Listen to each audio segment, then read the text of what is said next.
Hello, everybody, to the AU RCS 5 Rivals of Aether Air Major. I'm Random 7 Flame, and I'm joined by Cherry. How are you going there? Yeah, I'm doing good. I'm super excited to be commentating top 8, and it should be good. Behind the scenes, we've got Ursu covering it all to make sure things go swimmingly, and so far, it is looking amazing. Wouldn't you agree, Cherry?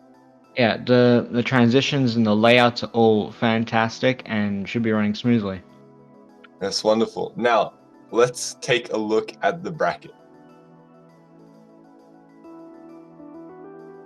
Alright, so first up in winners semis, we've got Jet and Fell, two very notable players. Jet rocking the Rasta, and Fell staying with the Crag, hopefully Burrito Crag, you'll have to see it. SNC and Conga. SNC, again, a very notable top player, and Conga, this time, will be playing Eliana, I believe, going for that shirt, hopefully. And then in losers round 3, we've got Osu and Hammerhead. Now, Hammerhead, we didn't expect to be in top 8, but he has made it here. What a champ. Let's see if he can make some upsets, maybe. And then in the final game of losers round 3, we've got Toadizzle and Katsune. Toadizzle, another person we didn't expect to make top 8, another Crag, and see if he can do something. See if he can make something happen.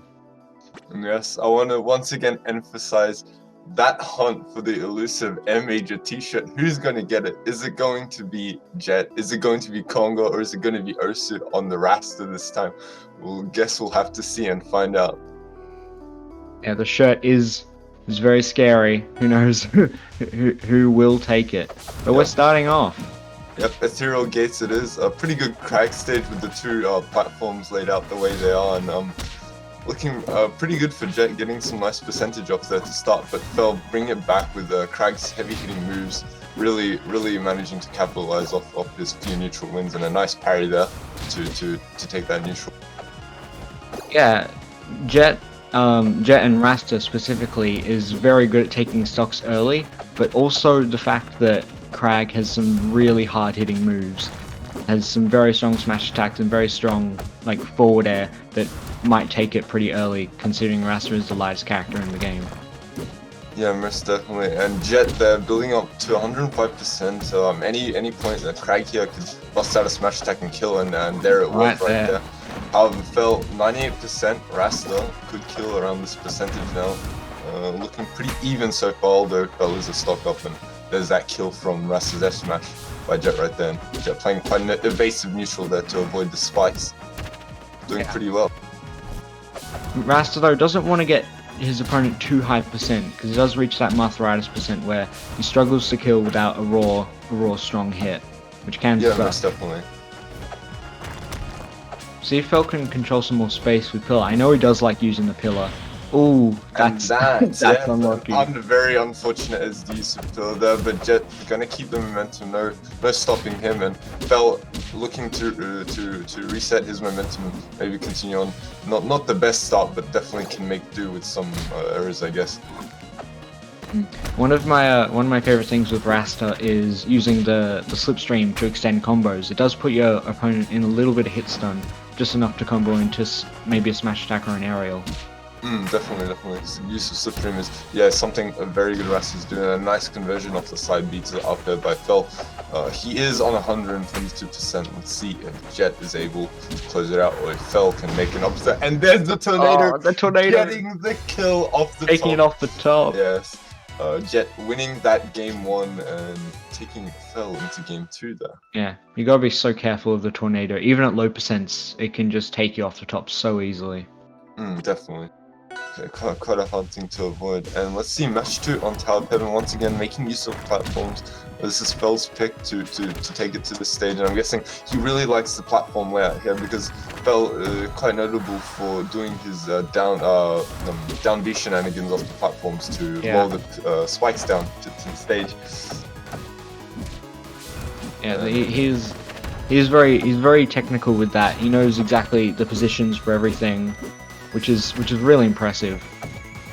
Most definitely, and a very nice tech there by Jet, avoiding that up smash. That could have killed him, given he had probably the wrong DI, and playing patiently then Waiting Yeah. on the pillar. Interesting Oh. play of Jet there, and a nice fair to take that stock. Quite unfortunate for Jet. Yeah, we might see more of the of the random up B from Jet. He does like it. There it is. There it is again, yeah. It's good to just surprise your opponent. It's the strongest grounded move. I know that. But it's a great parry punish from Rasa, and there he takes a stock, punishing Fel for picking up the rock again. That's very nice stock. Fel waiting a little bit, playing patiently to get ready and going onwards. And there's Jet capitalizing off Crag's rock pool, getting a nice 42% off that. And the pillar boss, Jet is doing an amazing, is having an amazing time controlling neutral there, and taking the advantage state. Absolutely. Oh, that was supreme play. He knew that Jet would tech, and he got right into position to catch him out with that up there while he was in free fall. That was an amazing play by Fel, and it really shows that this player is of the top caliber. Definitely not something to be laughing at. Yeah. Both of these players exceptional at taking what they can get, especially with that, you know, Jet just up being and then Fel capitalizing with the up smash. But there it is. Jet takes yet another stock. Yep, and Jet on 54%, not looking the best, but definitely not reaching his kill percent just yet, and managing to take that neutral win on Fel and putting him off stage. And with no pillar, Fel is forced to recover, but doesn't make him. That's another unfortunate situation that Fel has been put into there. Jet taking that second game. Jet now up 2-0. Fel will have to win 3 games in a row to take this set. That's not an easy thing at all, especially against Jet. And especially with those SDs, we'll see how well he's able to pull through against the drop of those SDs. Yeah. Here now, we are, taking game it 3. to this stage, now this is interesting for Fel. There's no platforms here, which, like I said, usually like using a side B, but I guess the empty stage makes it easier to use rock. Yeah. Yeah, the rock controls a lot more space here. It doesn't give Jet any room to maneuver around platforms, which is often a great game plan for most characters.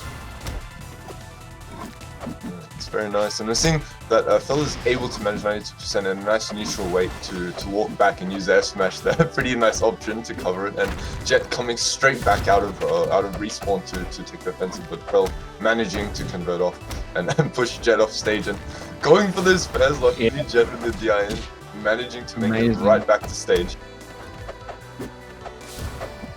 Yeah, Fel is looking to take out or gain a lot more percent on this stock just to keep that lead. Maybe Jet will start fishing, but there it is. Jet does take that next stock. It was a very nice patient F smash. Just going behind Fel as he was committing to a move and taking it. And there's just amazing grounded game with using the wave dash jab and down tilt. It's really amazing to see Arasa doing that. It's so controlling of the stage and shows just how much of a good player Jet is, and reversing that F smash, catching Fel with some pretty New South Wales DI, if I must say. Well, okay, he was mixing DI there. He was turning it around. That was very smart by Jet.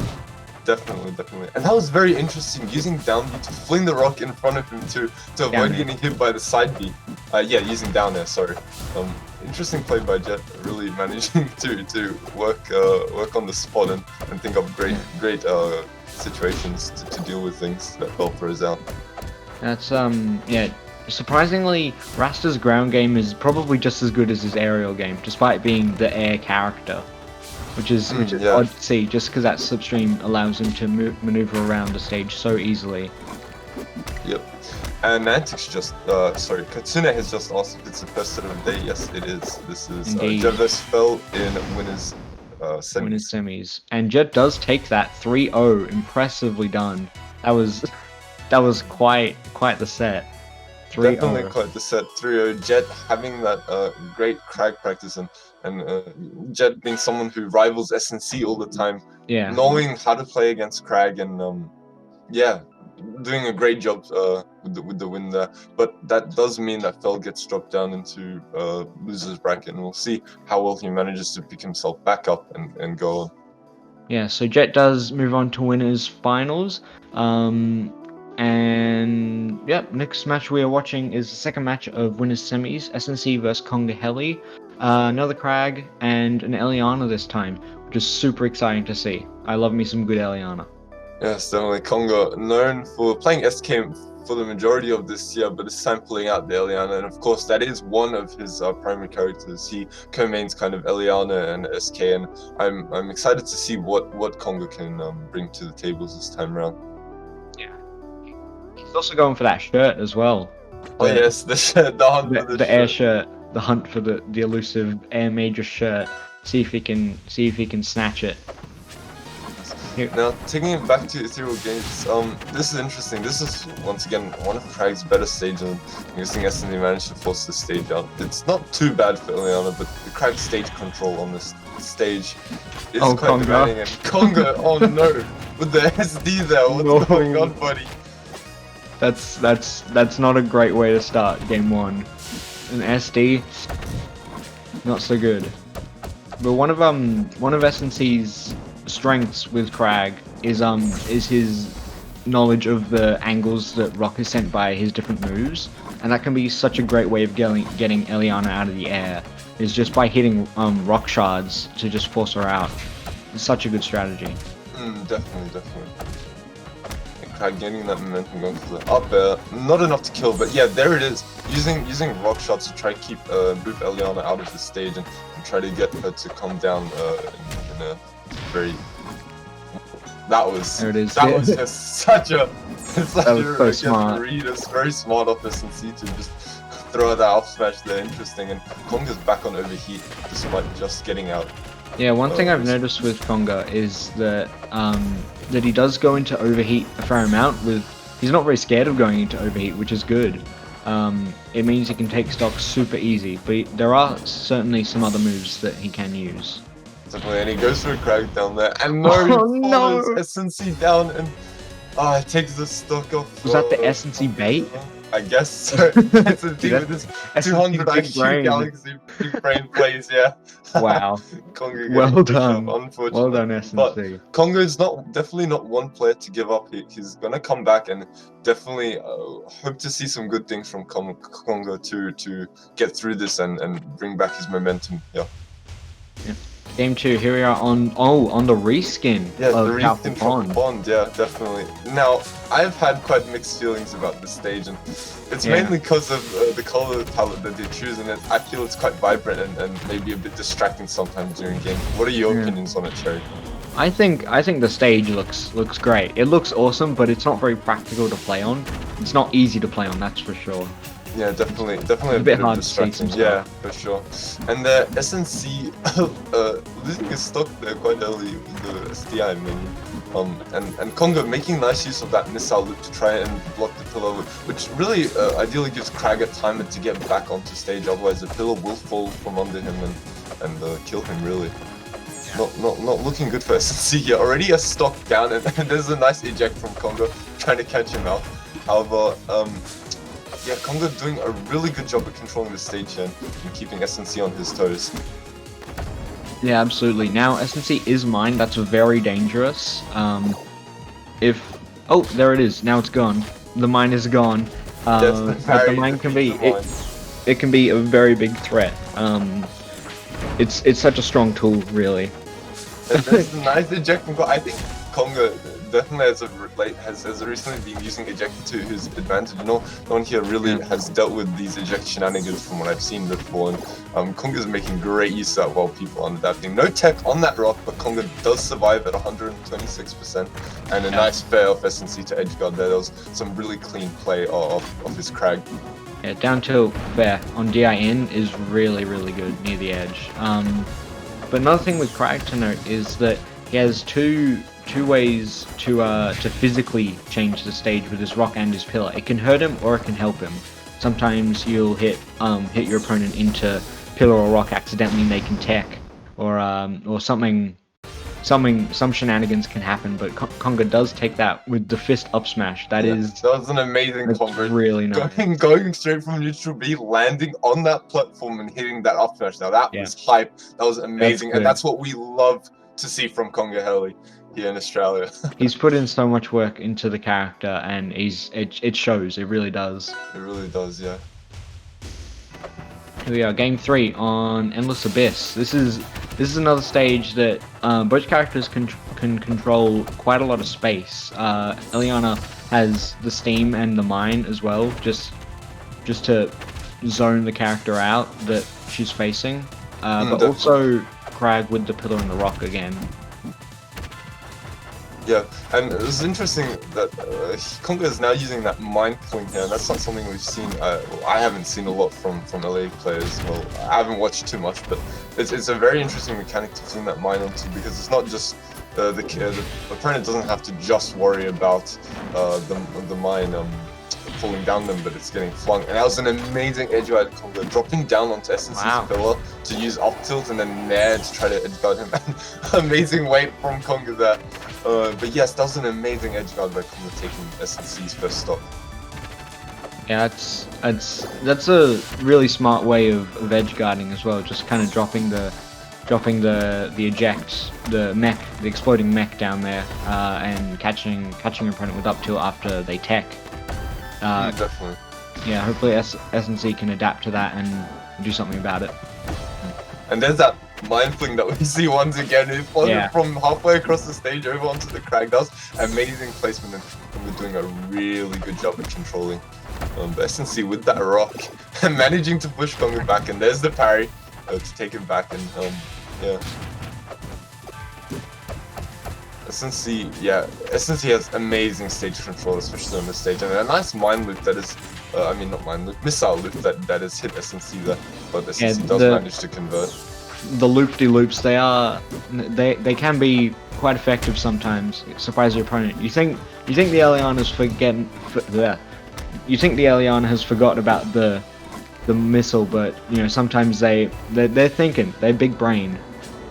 And that was so amazing by Conga to see that he actually managed to get rid of his overheat off stage and actually fly back to the stage. It was an amazing use of heat control and using the F smash there to push Crag back. That is something that side B has a tough time armoring through his Crag, although it armors through many moves. With Eliana's smash attacks, they actually push him back a bit, which lets him charge up another one, of course, racking on some heavy percent, and at the end, if the Crag is on high percent, it ends up killing.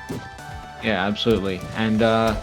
And something that Conga does to overheat really quickly is Hovercharge Neutral B, where you can just overheat unbelievably fast, which is what he did there to take that last stock.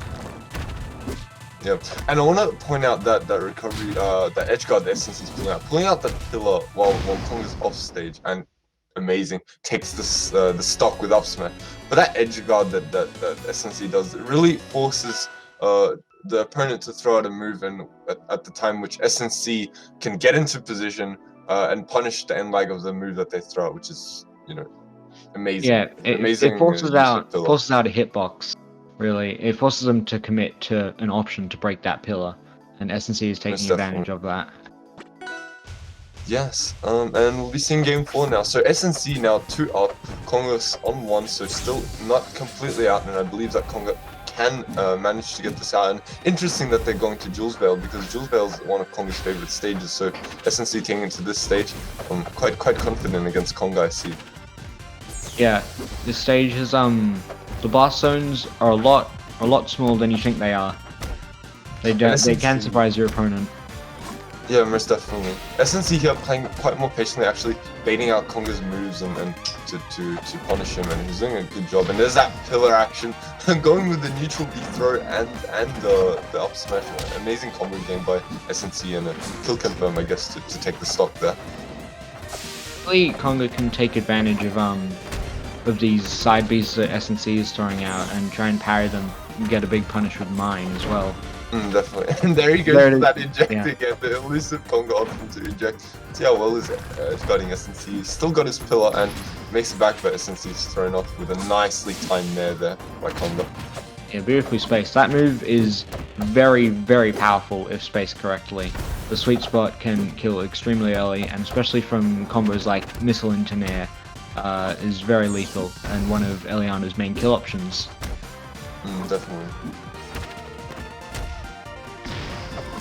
Wow, Wow, so that S&T is, taking that song of the up smash. Some that's a strong up interesting smash. DI. Yeah, definitely some DI in from Congo to get hit by that, but that was definitely not too easy to escape for sure.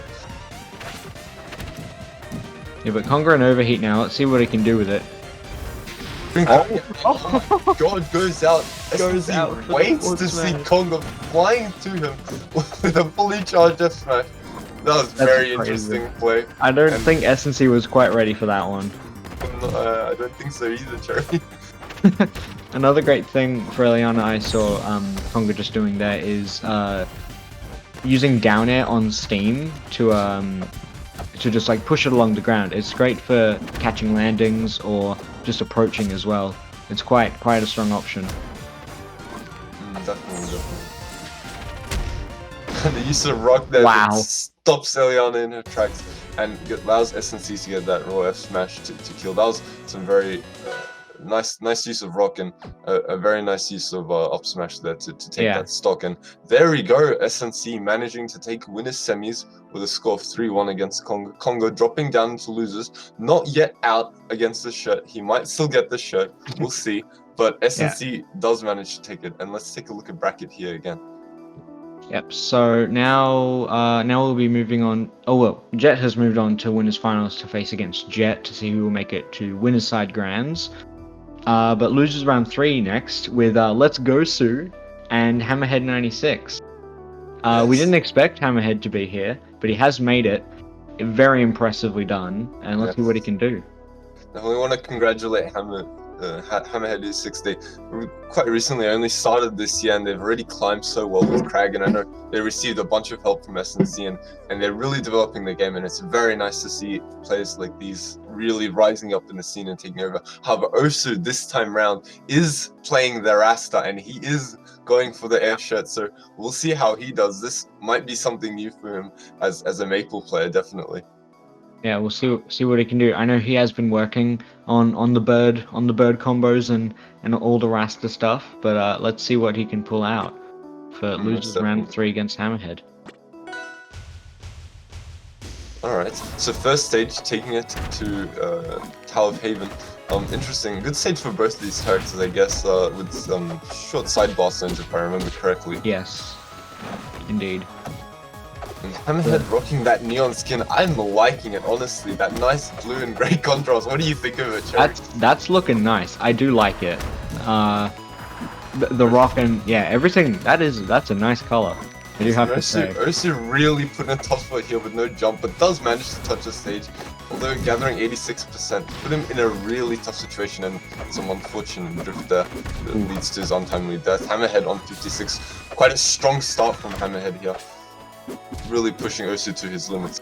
Yeah, considering that this, we did see this matchup before, and we did see Rasta die very early, and especially on this stage as well, we got small side blast zones.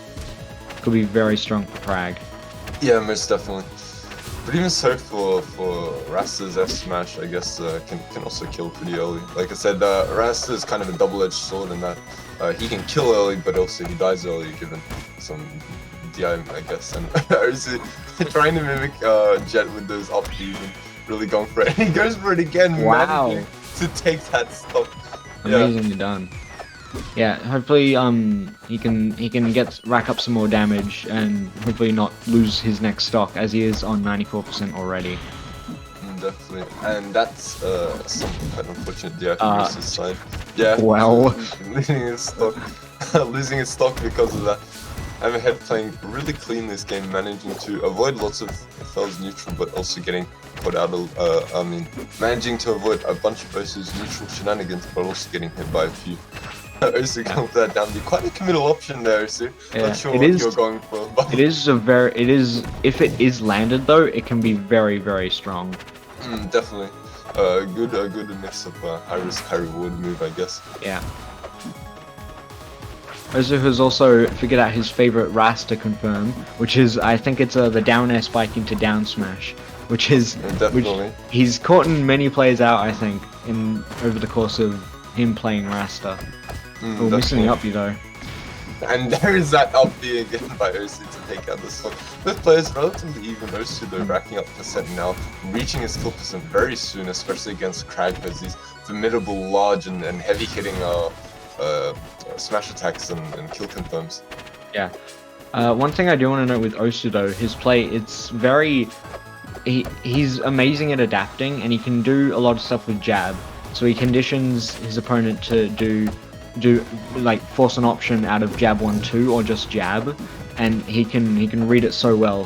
He's good at doing that with up B in this case because he's playing Rasta. Let's see if he can pull something out. It is very cool and very stylish. Definitely, and also playing a lot more patiently now that it's really final stock and last percent. Both characters can die pretty easily here. Absolutely. Really nail biting match here. Trying to punish the rock, gets the fair, any kill moves? No, he plays patiently. Hammerhead using the rock to his advantage and getting a nice fair. Good parry off Osu, and both players are going for up tilt. Back in, no, the link. This is a real tense match, yeah, definitely. Yeah. But yeah, Rasta is now reaching Marthritis percent. But amazing. Oh no, he misses it! It's so bad. Unfortunate for both players. This is very tense. Both players and actually Krag reaching that Marthritis percent that you were talking about earlier. Rasta having a harder time to use his claps to confirm kills off right now. And, yeah, at this point he might just like look for an up B, which is very possible. But dying to the rock, wow. Dying to the rock, yeah, definitely. Rasta on 150, definitely dice rock off the side there, quite hard. And damn, this is quite a showing from Hammerhead in He's round done 1. well. Yeah, definitely. Very well. Playing very cleanly, using his Krag's advantage really nicely and getting good punishes. Yeah, Hammerhead is a very formidable opponent. He has a very good use of rock offensively as well, with the rock shards and just the rock throw. Most definitely. Now, game 2 on Blazing Hideout, interesting stage. Kind of like Ethereal Gates for Krag, but a bit different because the platforms in the middle always are conjoined together in this stage, and it's just one big platform. I guess it also can allow Rasta to mix up things more easier, like using the platform to do plat drop down there and stuff. And Osu, without a jump, gets back to stage. Hammerhead not being able to fully punish that recovery. However, Osu was already on 100%. That's crazy. Definitely. Hammerhead can easily take it out. Take this stock very fast. Definitely. Osu really opting to play quite patiently and getting a nice parry. No punish off that parry. Interesting. I saw him go for the nair, but I'm guessing he auto-cancelled it before the hitbox came out. And a nice confirm into up there by Hammerhead. Only on 68% as well. This is very strong showing for Hammerhead. Doing extremely well to maintain his health and play around the neutral and not get comboed as much by Osu. And by Rasta, which is quite a heavy combo character. Hammerhead is doing extremely well. Missing the up B, that's not great. That's not a great thing to happen. Hammerhead he should take his chance to build up some damage though, and hopefully not lose his stock too early. Definitely. And yeah, racking, he's getting himself to around kill percent now, and Hammerhead doing a really good job, and there maybe Krag already reaching that Marthritis percent where Osu has trouble killing, but we'll see how it goes. Hammerhead opting to pull rock, and Osu not really punishing it. Osu standing quite far away from Krag, which really does give him that option to get rock out, and that's not the best thing to do. But Osu catching him with that up smash read does great play by Osu, and a great awareness, just showing how much of a good quality player he is. Yeah, one thing that I do want to say is that something that I learnt today actually from SNC is that Krag's up air has the same properties, has like the same knockback values as Claren's tipper up air, which we all know that move is crazy strong, and Krag's up air is the same. It's so powerful, and that's what helped him take that last stock. And Osu going for there it is. That Hammerhead comes rolling right back in and taking the Claren tipper up air. The tipper up air. It's so strong, that move, and especially on Rasta, the lightest character in the game, can easily put in some work. And Katsune saying that Clarent is derivative, as yes, Crag was first in the game and Clarent came after. But yes, both attacks having similar values, like Sincere has pointed out to you. And also really fishing for that up B. I know when the opponent is in a pretty high percent, he likes going for the up B, and there it is to take that stock. Osu on 72% though, and getting up to 80 now. Not looking good for him if Hammerhead keeps playing the way he does. Manage to take this game out, definitely. Yeah, if any move at this point will probably kill. A forward air will probably kill, an up smash, a down smash, or a forward smash. Anything, a lot of stuff will work. If he gets a chance to land a down B, he can confirm it into a forward air, or maybe a side B into an up air. Oh, there it is. Osu. Oh my god, really getting into Hammerhead's head right here. It's tense, going for that nice plat drop fair and using rock to cover the recovery. Oh, nicely positioned by Hammerhead, really using that rock and fair to his advantage, and does manage to take that last stock. 2-0 against Osu. Against Osu on the rest. Hammerhead is, I want to say, he is on fire. He's doing so well. That's really impressive. Fire, especially winning that match on Blazing. He is most definitely on fire. Yeah.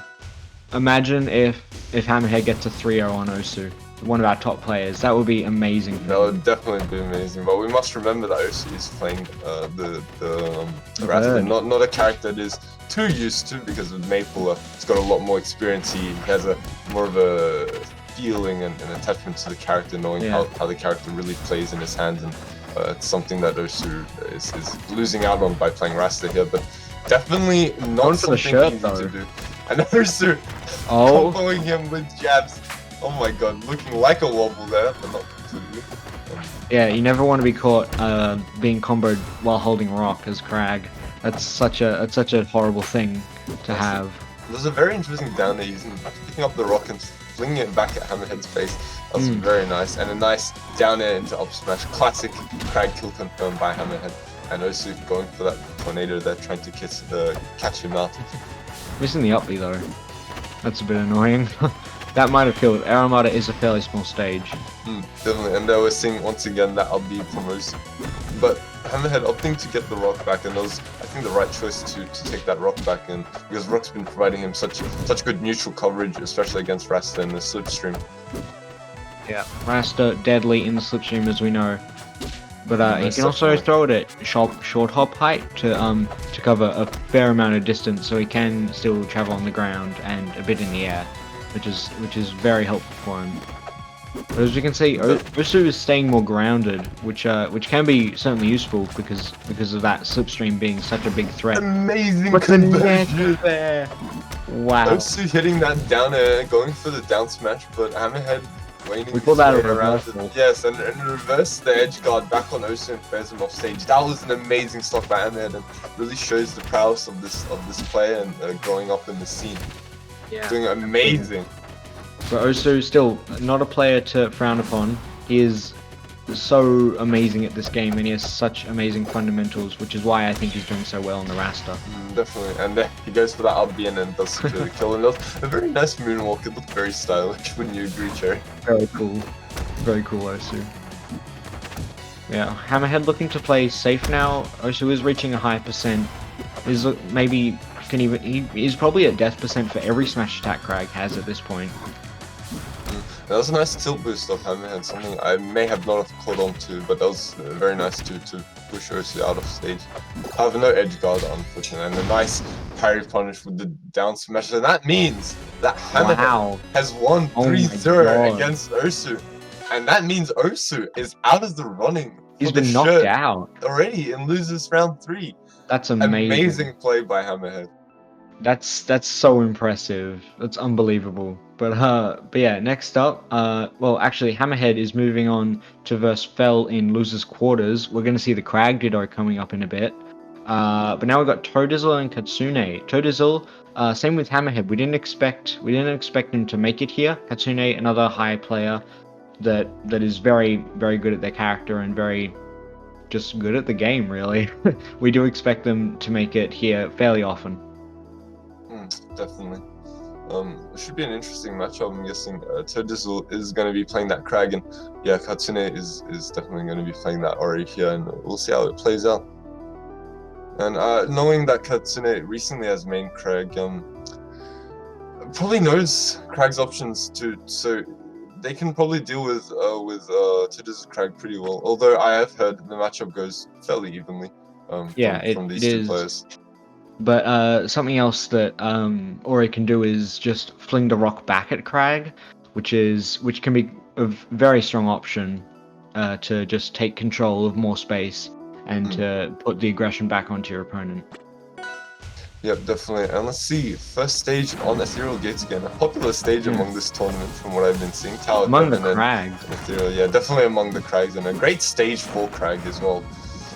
Yeah, Ori might struggle to kill here. We all know that Ori doesn't have amazing kill power, but we'll be looking probably for maybe a bash kill, a back air, or even an up smash.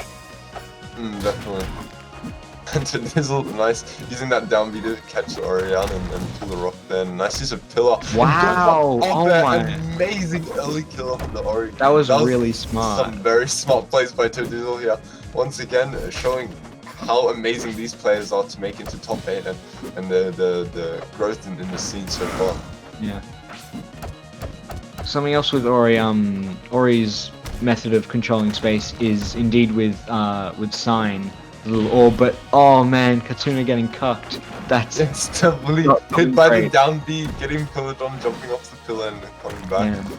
Definitely something not as easy to do, and Katsune nearly put themselves in a really bad situation, but managed to avoid it and going for the bash there. Very cheeky off Katsune. Forward smashes, taking it though.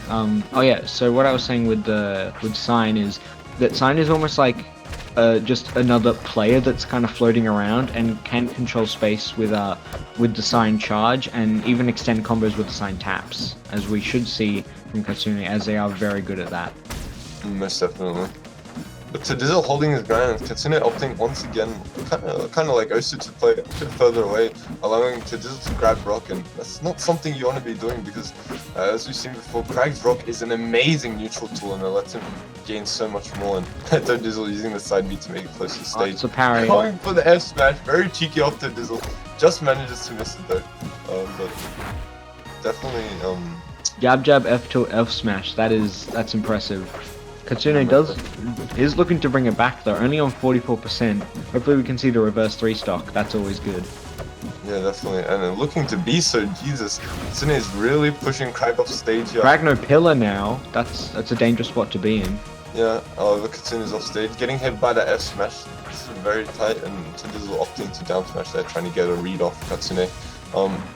Yeah, he's Crag already on 76, Katsune's managed to turn this around, and I guess it's a matter of time to see how this match will go. Yeah, Ori's combos are very, very potent, and especially on Crag, who is the heaviest character in the game, along with Edlis and Eliana. But that also means that Crag doesn't get KO'd nearly as early as Ori does, as Ori is one of the lighter characters. Definitely, but Crag is reaching his kill percent, and Ori does struggle to find the kill, but going for that up air! Amazing up air! 3 yeah. Amazing game by Katsune, really outdoing themselves and beating a Hammerhead there. Todizzle. Doing pretty nice. That was Todizzle. Oh my god. So many Crags this tournament. There's 4 Crags in top 8, I don't blame you. Yeah. Here we are on Endless Abyss, the recolor, the reskin. This is a funky stage. It's got some flashy background stuff, and if you get one funny thing with the stage, if you get a kill on your opponent and then taunt, it'll give you a little tip at the bottom, which is always funny to see. We might see it come out in this game, who knows. Yeah, possibly. And yeah, with Obi, if any player taunts him, we'll see Obi giving the dialogue. Yeah. Yes, it's definitely a stage I have not played much on, but yeah, it definitely does look flashy. Again, maybe not too practical to play on, but it does look pretty cool, and it's a cool reference to the tutorial levels. Definitely, and nice to see that Katsune is managing to convert off that and pushing Crag off stage with the up air. However, Todizzle does manage to make it back, and Katsune come back with a parasol. unfortunate that Todizzle had the time there to throw the rock down, managed to take it out, and a nice up air chain that leads Todizzle straight into the blast zone by Katsune. Amazing play there. Yeah. Good use of up air. And that was an amazing wave dash recovery there. And they're just baiting out that turnaround that Todizzle is so known for, honestly. Definitely someone I play against Todizzle a lot of times in tournaments, and that side B that they do is amazing. Just, Yeah, it can be. Gets so many people. Yeah, you have to be wary that when Crag does turn around, the hitbox goes away, but the super armor does still apply. So it does get a bit weird to parry if the Crag is good at the turnaround timings. But yeah, we'll see some stuff from Todizzle because I know he has been working on that. Yeah, and an interesting use of bash there by Katsune to make it back onto the stage. This is quite a nice option actually to get through everything. Oh wow! Smash by Todizzle. I know this is something that they do a lot actually. They just throw out up smash at the ledge, and it actually catches a lot of people out. They're standing close, trying to catch out Crag's recovery. And very nice, smart use of up smash, and a nice kill off Katsune, getting in position, playing patient, and going for their up smash there. Now both on one stock each. Who knows what will happen this time? But one thing I'm noticing that Todizzle isn't doing that maybe could be improved on is the rock shard angles, which are very potent. With down tilt acting as a good anti-air, and F tilt or jab to just hit it straight at your opponent. It's such good use of it if you can use it well. Nice, even though Katsune is on the 124%, and any real move like fair even from Todizzle will probably kill, and we saw it, some good DI from Katsune to avoid death there. But this is not looking good for Katsune. And a nice fair to break those rocks and stop them from getting hit back further off stage. A nice convert off and gets the bash! Wow! Wow! An amazing conversion by Katsune! Katsune going up 2-0. Yeah, definitely. After getting 150% racked onto Ori and nearly dying multiple times, getting that bash to take that stock out with 2-0 recovery. Now that was amazing. The bash, yeah, DIing in on up air is a bit weird because if you DI out, you just explode off the screen. But if you DI in, the Ori can easily combo into bash. Most definitely. But getting the parry on the side B as well, which we've been talking about, it's very useful because Crag is just in Paris Stone, which is an awful spot to be in, as we all know. But taking it to rock wall here, interesting. I can see Crag being a heavyweight, dying really late off this, well, later than most normal characters off the sides, but also having amazing potent kill options to kill off the side. Very interesting that Katsune didn't actually ban this stage. Yeah, that's not something we want to get hit by. As well as this stage having the shortest side blast zones in the game, but also having small top blast zones. Definitely. So yeah, Crag still definitely has the option of killing off the top as well as the side, but Katsune landing the sign charged forward smash and it's an amazing use of Parasol there. Nice tech of the wall and use of Parasol to break down the pillar and put Crag into helpless fall. That was some smart play of Katsune there. Yeah, Todizzle is controlling so much space with Crag, with rock and pillar, but now Katsune landing a parry, not getting heaps off it, but now is looking to rack up some more damage as Ori's combos are amazing. But that had a galaxy screen from center stage. Yeah, smashed on 100%. Yeah.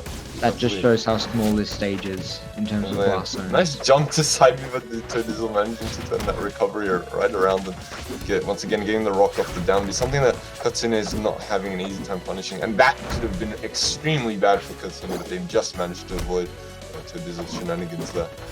And getting a parry on the up air does give Todizzle the advantage for a short time, but Katsune is snatching it back, looking around the up smash, not quite getting it. But now Crag is reaching a higher percent on Todizzle's second stock, so he's still got more to work with. which is very strong for this. But now is forced onto his last stock against Katsune, who is at 75. And once again, we've been seeing amazing things from Katsune today, and Yeah. some amazing game reversals. And we'll just see how well Katsune manages to secure the game here if they're able to. But Toad is also quite a prominent player and definitely someone who made top 8. Oh But wow! amazing! Once again, the Aethers from Mori. That is it. That's another 3-0 for the books. A turnaround by Katsune. Katsune really turning things around. Although it's not looking great for them at the start, they are managing to turn the game around, and it's Very impressive bloody play impressive. Yes, definitely. from the best Ori in Australia. We expect nothing more. You've done amazing. But next up, Katsune has moved on to losers quarters against Kongaheli soon. But now we've got losers quarters. We've got Phil versus Hammerhead. Now this is the Crag Ditto. We've been waiting for the Crag Ditto, and it was gonna happen, but here it is. We might see some jank stuff. I know Phil and Hammerhead, both amazing players. We've seen Hammerhead his amazing display against Osu, and see what he can bring out against another Crag. And definitely with Hammerhead making it this far, actually beating out Osu, this could look well pretty heavy for Fel to take in. I'm not sure how often Fel plays against other Crags, and maybe how far his experience reaches into the Ditto matchup, but I guess we'll see. Hammerhead definitely a worthy opponent to try and take the win here off of Fel.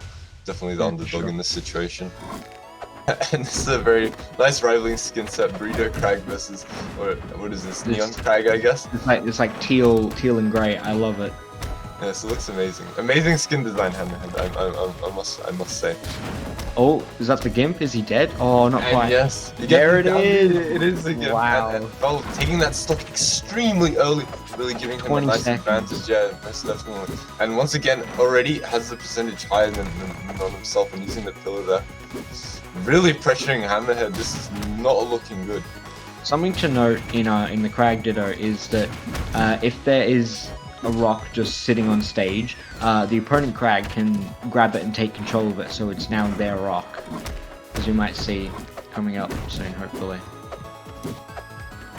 Definitely. And this game is looking very dominant for Fel. Yeah. Managing to take that first stock, I guess. Maybe stalling Hammerhead's momentum a lot and going for the side B up smash there. Unfortunately, didn't make.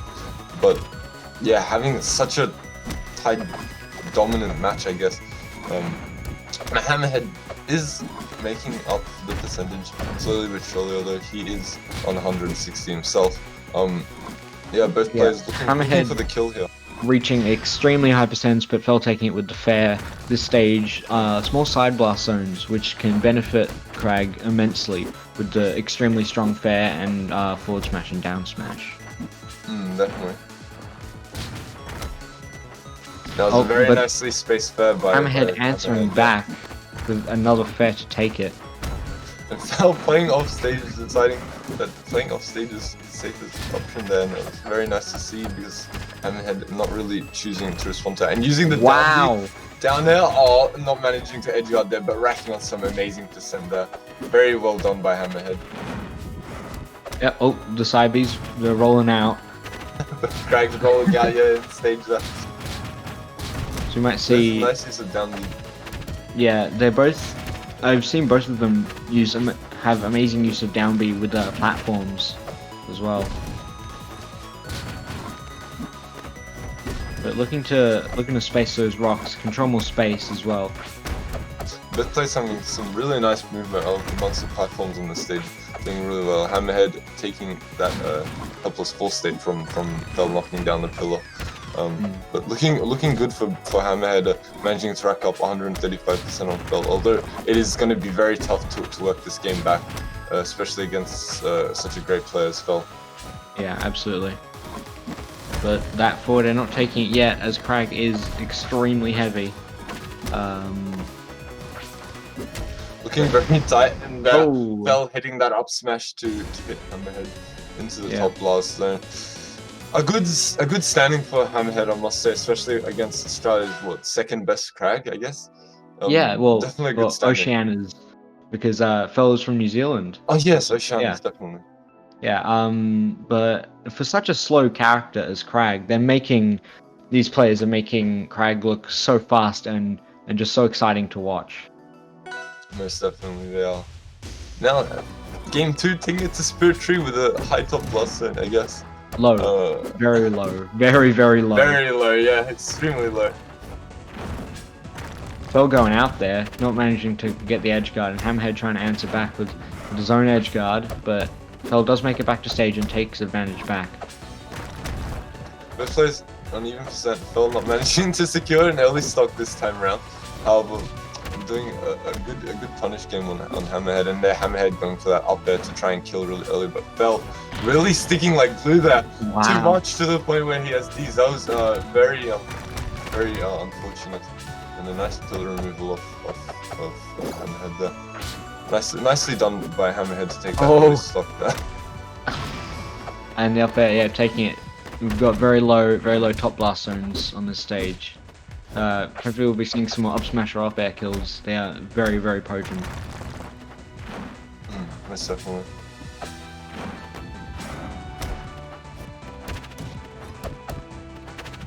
Oh, combos coming out from Hammerhead. Yeah, and both players on even percent here, and Hammerhead making good use of that rock to stall Fell's recovery, and using the rock once again to shot. Hammerhead looking really dominant and neutral with that rock right there. He's so good at using it offensively. Yeah, definitely. Oh, the Crag! Oh, the Crag! Another thing I should have mentioned. If you're standing on a pillar and Crag breaks it, then you go into freefall and you just die. You just go. And that was a very nice awareness from Crag, from Hammerhead. Oh my Crag, god! And getting the bears. Breaking the pillar. Sadly, not making it back. That looked very strong from 80%. Yes, 80% from Hammerhead. Amazing play there. Fella's coming back going though. for it fair. And he managed man. to take it. I expected to see the up air there, but forward aerial does manage to take it as well. He might have been mixing Very DI nice. as well. Most definitely. Very strong game for Hammerhead, taking it back with some really nasty combos there on That was amazing. That last combo, going off to the left side, nearly taking the stock, which would have been such a good 0 to death, but definitely. just missing out, but does manage to take game 2. So now we're on Treetop, and Treetop quite the asymmetrical stage for it's a small stage, but I've heard some Crags do like it. Not quite sure why, but yeah, it is. I think it might be the asymmetric platforms, and they do seem to be performing well so far. Both players with some explosive combos. Definitely, and a very nice further. I guess hit pull that balloon by Hammerhead. Really doing super well in this tourney. Yeah. Man, I must say, Hammerhead really pushing Fell to his limit. Quite a interesting third game we're seeing here.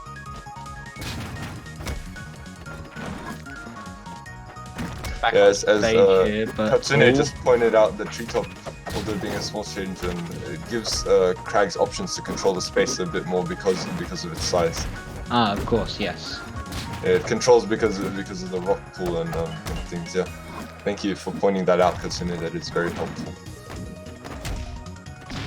I'm gonna not take Crag to the stage. Yes, definitely. Because in there, not much you could have done there against Fell's up smash. And just missing that Crag game that we saw last game from Fell. Hammerhead trying to do the same thing, but just missing out. Fell coming back with a side B though. Looking to rack up some more percent before he loses his next stock. Definitely. Another thing that's interesting is when you hit your opponent with a pillar, it will automatically bring you up to the top of the pillar. So that can be really good to combo into up to, or even up smash at some percent if they're not ready for it. Yeah, definitely. But the pillar can be crouch cancelled or parried. So Crag will go into parry stun if the pillar is parried, or just or if your opponent is crouch cancelling, then they'll just end up crouching on the top platform, which can even punish the Crag for trying to go for that. Definitely. The Fell getting really high percent on the Hammerhead there, but Hammerhead does manage to take it back in a nice tech there to go to the left of that platform. Hammerhead doing really well at controlling the game right here, but Fell bringing it back with that down B forward kill confirm. Very, very nice. Nicely done. Fell's still got another stock to work with, is useful, but now we're back to even one stock, basically the same percents. It doesn't really matter because, as we saw from Hammerhead, you can rack up 80% very, very easily. Definitely, and something I must say that I've noticed from Hammerhead in these matches that he's been playing is that player awareness is extremely aware of his opponent bouncing off pillars and like getting kill confirms off pillar bounces and no techs or techs. He's doing a really good job at gaining advantage in those situations where he's put into that. Now, something I don't see every day is two pillars overlapping each other like that. That is something very interesting, yeah, definitely. And there's that pillar that Hammerhead brought up. And a nice side B to cancel. Hammerhead on high percent, but it is managing to knock the belt around. And nice to see how well he edge guards Fell here. Yeah, Fell doesn't have a pillar. Oh, nice there, and a fair to take the fair. Wow. Hammerhead going up 2-1. By Hammerhead, yes, amazing, actually challenging Fell for the title here. That's crazy. Doing an extremely good job at keeping Fell at bay. Yeah, doing this well against such a good Crag. I mean, it's just amazing, especially in the Crag judo as well, showing his dominance. Definitely. Hammerhead also using that down B off the platform that Fell really likes to do to get the kill. We'll see what both players are looking for. And that pillar again by Hammerhead break Fell's pillar. Very interesting to see. These platforms, I'm not a huge fan of these platforms just because they're so small, but these players can definitely take advantage of it. It doesn't really matter which tech option you choose if you manage to get hit on it. Hitboxes will usually cover the whole thing. But Hammerhead looking to ladder his opponent all the way up to the top, not quite getting it. But still playing around these platforms is super good. And Phil played really well on that first stock there, only taking about 20-30% before killing Hammerhead off, and Phil caught off with the rock. However, yeah, Phil with that stock lead, not looking the best for Hammerhead. There it is. They're taking. Did you see that? They were taking control of their of the other person's rock. Just playing around with one rock. It started off as Hammerheads. Oh no, it started off as Fells and then Hammerheads and then Fells. Yeah, definitely. Craig's definitely been playing, and this is a nice take by Fel to avoid that up smack by Hammerhead. Oh wow! Nice DI to survive that. Yes, amazing DI by Fel. Yeah, Hammerhead will be looking to take out this stock fairly soon. You'll be getting nervous at this point. Yeah, definitely both players around, and no tech. Quite unfortunate down there. I mean down B, sorry, by Fel throwing the rock down onto Hammerhead's face, forcing him into that bottom blast there. Nicely done by missing the tech. Fel is going up 3 stocks to 1 though. This is looking very strong for him. Definitely, already getting Hammerhead to 60%, looking very nice and using good use of down B to really control the stage there by Fel.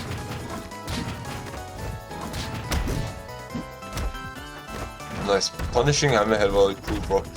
Ooh, putting Hammerhead in quite a position here. Fel on 200%. And side being crazy. There it is. He ended up at 244%.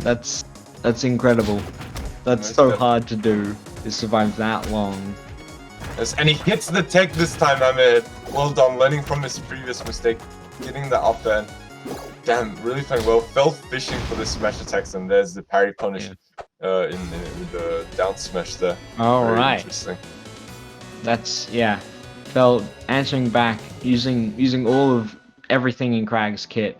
He's so familiar with his character as well, and just doing so well. Definitely, and taking it to game 3, not something game I really expect. Game 5. Sorry, not best of 3, but yeah, taking it to game 5. This is incredible stuff from both players, and really, especially Hammerhead, doing so well for this tourney. I'm extremely proud of the player he is. and I think we're all very happy to have him in the Australian community. Oh, was that it? Oh, okay. He still had a pillar. I thought he didn't have a pillar. No, he held on to that pillar, and he's going for the fairs. Oh! Interesting use. I would have honestly continued fairing the hammerhead, really trying to get that pillar and maybe get the kill up there. And a nice use of Nair to keep his combo going. I've seen that Hammerhead's preferred parry punish seems to be Nair at lower percents, which can be good. It sets up into more Nairs or up airs or forward airs even. Yeah, definitely. A great. Because we all know Crag is very good at those dash attack and F tilt chains. He can link jab into dash attack and dash attack into jab, so he can kind of just do the full length of the stage as well. Definitely. Something interesting to note as Katsune is just putting down the chat, and something I completely agree with. Hammerhead is kind of the Hammerhead, I mean the SNC playstyle, whilst the Tadizzle plays kind of like Fel does with a lot of the special spam. That's actually kind of true. Yeah, it's quite interesting to see these players and having looking like they have mentors. Well, not completely. I know SNC did teach Hammerhead a lot, and it's really showing here. Definitely is something that he's gained as fundamentals. And Fel hitting that up tilt with the spike that comes up on the left side to here we are again. To pop Hammerhead up and getting the up there to kill. Fel is leading 3 stocks to 1. This is looking dire for Hammerhead. Hopefully he can pull something out soon. Otherwise this might just go to Fel. This game might just go to Fel. Not looking the best, definitely on 100% against Fel, but Fel is reaching the last strand of his stock. Let's see if Hammerhead is able to pull something around quick, because it looks like he definitely needs it. Yeah, absolutely. He's reaching 120% now against Fel at his monstrous 186. And a very nice down B there by Hammerhead to use it. Great awareness with the rock to use it. Yeah, the rock angles. Oh, this is not looking good. Recovery. Oh, that's it. Gets the edge guard on Hammerhead there, pushing him out with the fan and blocking him from reaching onto stage with the rock there. Very awareness and great play by Fel there. Yeah, absolutely. But Hammerhead, what a showing! Congratulations making it that far. That's so impressive. Yeah, definitely. Hammerhead. Ooh, go Hammerhead. Yeah, let's go Hammerhead. But Fel does move on to losers semi against either Konga or Katsune. We'll see who takes it. Konga will be staying Eliana, I believe, and Katsune. Katsune though changing to Crag for this matchup. Oh, that's right. Going to their former self as a Crag main and using Crag to try rival Konga. But Konga, as you've seen, has already played against SNC, and he's got that Crag matchup warmed up already. He knows what he's doing, and let's see if Konga can stay in this to win that shirt. Yeah, let's hope so. That air shirt I've heard looking kind of spicy, but yeah, maybe So you're sure Katsune switched to Crag this set? Yep, definitely. Oh, so they have. Yeah, we'll be seeing maybe some space control. I'm not quite sure how Katsune's Crag plays. I'm not sure if it's space control or aggression like Hammerhead's was with the rock, but we'll see. We'll have to see. Taking it to Jules Bell once again, Konga's favorite stage, I think. If not, at least definitely one of his favorite stages. I know he also likes the fortress, I believe, the Frozen Fortress. Frozen Fortress. But quite an even showing at the start. Both players reaching the same percent. But both players once again playing heavy characters and Katsune making use of rock then rock shards. It's pretty strong showing. Yeah, Konga is in overheat though. This is not only do you not want Eliana to be off stage in disadvantage, as Eliana does have not a very good disadvantage state at all. But disadvantage in overheat is even worse. Definitely. And Konga being an overheat again, Katsune, and goes the down smash spike to kill it 61. Amazing awareness by Konga and good use of his heat. That's quite the showing. The down smash is one of the strongest spikes in the game as a knockback. It's super strong. You can take stocks very early. Something I noticed that the Konga's doing is that generally playing in the air against Crag, and I guess I guess that's his play style against it, but I would honestly stay a bit more grounded, just to be in that zone where Crag pulls out his rock or can do down B, and just if he does down B, you go in and punish it. Staying in the air is top because you're giving him an option, giving Crag an option to pick up rock, and neutral becomes a whole lot easier for Crag. Yeah. I did see Katsune make good use of the down tilt, hitting rock with down tilt. It's a really good angle to knock people out of the air, and we were talking about this before. Conga versus SNC. He's very Eliana's very good at staying in the air, and Crag can contest that sometimes with the down tilt rock shards. Now both players on one stop. Conga Heli on 78%, then getting hit by up smash 95% now, using the smash options that Eliana has when in overheat. Looking fairly close, but also definitely in Katsune's favor here. As Katsune fishes for those up smashes to try hit Conga. There it is. He gets it. Nice They get it. To up smash confirm. Yeah, that's another Crag. This is another Crag classic, really.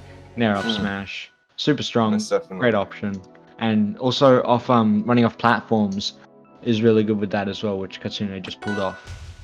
Definitely. Oh, the reskin, it's back. It's back. Yes, back to Drop Pond. Katsune. I mean, Conga taking it to this stage, and I guess Conga liking Trouble Pond. I'm not too sure about that. I guess I think we'll he have just to wants to see confirm the for me. recolor. Possibly, yeah, Maybe. definitely. Conga loves the stage, yes. Yeah. He just confirmed in the Twitch chat that Conga loves the stage, and yeah, this is definitely a good stage for his Eliana with making use of good platforms. Yeah, certainly. But Katsune making great use of his specials, down B, neutral B, grabbing the rock, and just controlling the stages. They're doing a great job at that. Yeah, fantastically done. Good recovery by Conga as well, just charging the side B to get back on. It's just a good hitbox, but is fairly easy to parry as the timing can't really be changed up. But Katsune does take that stock with an up smash, I believe. Definitely. And they can fix that parry.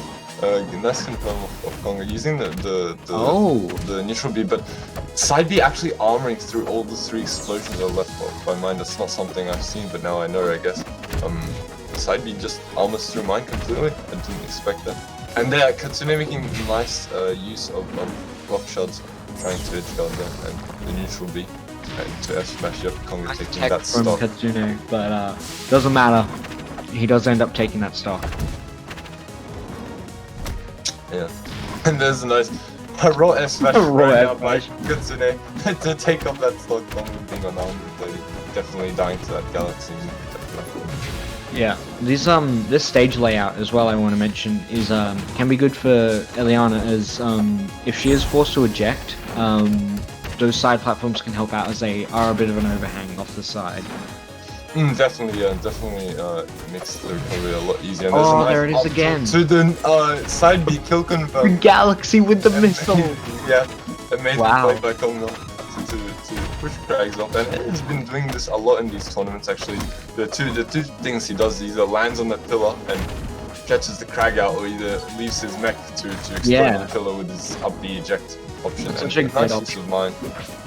Yeah, mine is another thing. If your opponent is going for like a combo, you can kind of just sometimes, not all the time, definitely don't do this all the time. You can sometimes just mash down B and it works, because I think it's frame 5, and if you do have the time, if you know that it's that your opponent's pulling off an untrue combo, then you can use down B, and that's sort of what Conga did there. These amazing combos by Conga. Putting him off stage, there's the eject kill on the Crag once again. And, oh, wow, Katsune. The gimp. Knockdown, yeah, gimped. Yeah, that's game 1. Oh no, sorry, game 2 going to Conga Heli, now 1-all. Yeah, Conga certainly a showing for more Eliana. It's always good to see. Definitely. Ooh, but rock wall. I do know that Katsune does like this stage. Can get very Especially early kills with- off the side, and especially this time with Crag. Yeah, definitely. And Oh, going to the claw? smash, not managing to hit it, but gets on a heavy 71% on Katsune there, taking lead of the first game here. Oh, just timing the roll perfectly to avoid that up tilt. That could have been lethal. Maybe converted into a missile nair, which might have taken it as this stage. Tiny side blast zones. Definitely. The stage reminds me of it's like the opposite of Spirit Tree, where the blast zones are off the top are very small, but in this stage the blast zones off the side are extremely small. And nice parry punish, the optimal parry punish of putting mine down, and patience by nice. By coming home, maybe eating the lag, maybe eating online eating the parry possibly. I'm not sure. Yeah. Was kind of standing still there and took the mine. Playing patiently now. I think Katsune is looking to set up some more rock stuff, or just take the stock with a down smash. That will do it. One thing I love to see is when Crags throw the rock up and then they hit some sort of angle, whatever angle they want. They can do down B, which sends it slightly outwards. It's like a diagonal down, or with a down air sending straight down, or even a forward air sending straight out, which is always exciting to see Crags developing this angle with rock. Definitely, and Kong is doing a really good job of keeping Katsune off stage. And something we didn't mention, but Katsune having that unfortunate SD off the left blast zone. Yeah, quite unfortunate. Yeah, but coming back with these amazing combos. Oh, Katsune reaching a very high percent now, but laying the parry. Oh, the up B. That's not an option to do too often. Losing up B from Kong, yeah, but not looking the best for Katsune. Probably have to put in a lot of work to bring this around, and Konga getting that turnaround up tilt to take the game. Yeah, the up tilt while overheated is so strong. Most definitely.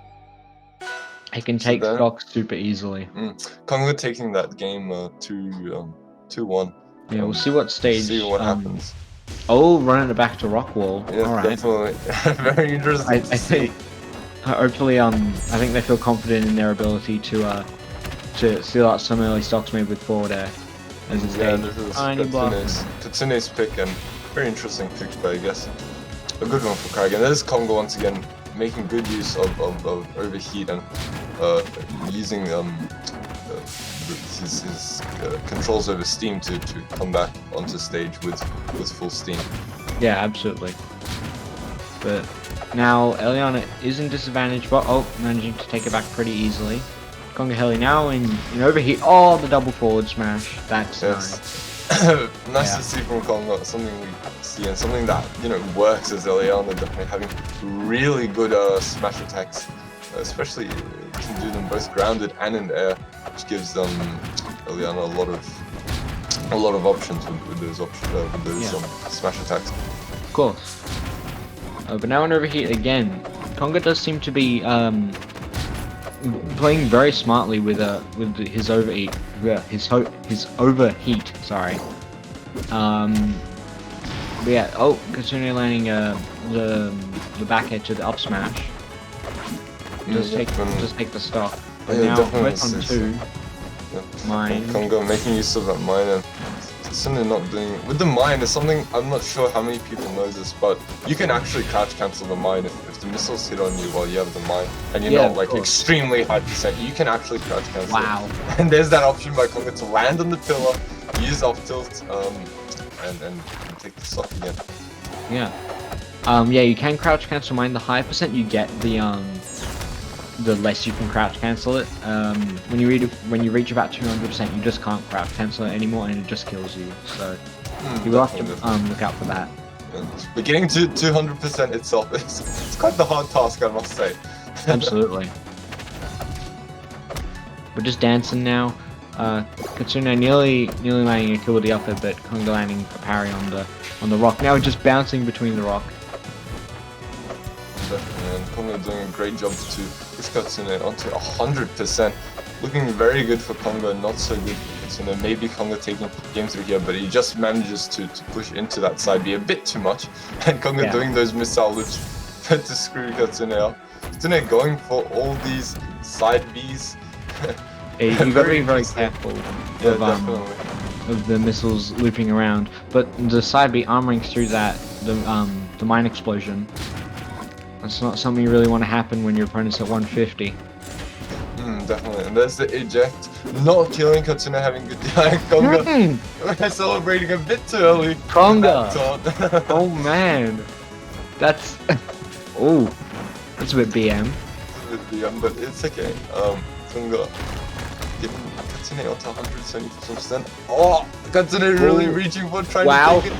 Nice bullet and no! Goes too far. Was that jump eaten by like lag? Oh no, Possibly. that's so bad. Yes, it's quite unfortunate. And Conga, does end up taking that third game and winning 3-1. Yeah. That's not something you really want to see. That's really not great. But Conga does move on to losers semi-finals. We still got Jet and SNC waiting in winners, but now we're gonna take a short break. We'll be back in about 5 minutes, and you'll be joined by Osu and Master on comms. Got any last words, Random? No, thank you for watching the stream and keep sticking around. It's going to be a juicy top 4 and we'll see some very nice things from all these players here. Thank you for joining us so far and we will see you later. Yeah.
Alright.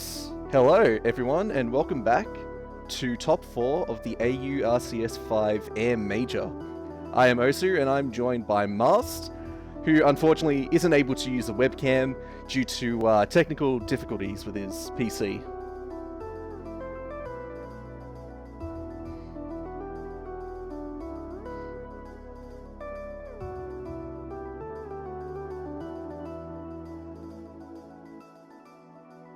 Yeah, well, hopefully that'll be sooner rather than later. Let's take a look at bracket again, and just remind ourselves of what's coming up. So we do see Jet and S&C in winners finals, and we do see Fel and Kongaheli in losers semis. We're going to be taking a look at Jet versus S&C in winners finals right now. So let's just get this all up, make it nice and fancy. Hope you've been enjoying the stream so far as well, chat. A lot of time and effort was put into it, and I think it's really paid off in the long run. So we'll just keep going, and we'll see how we go. Let's get right into it.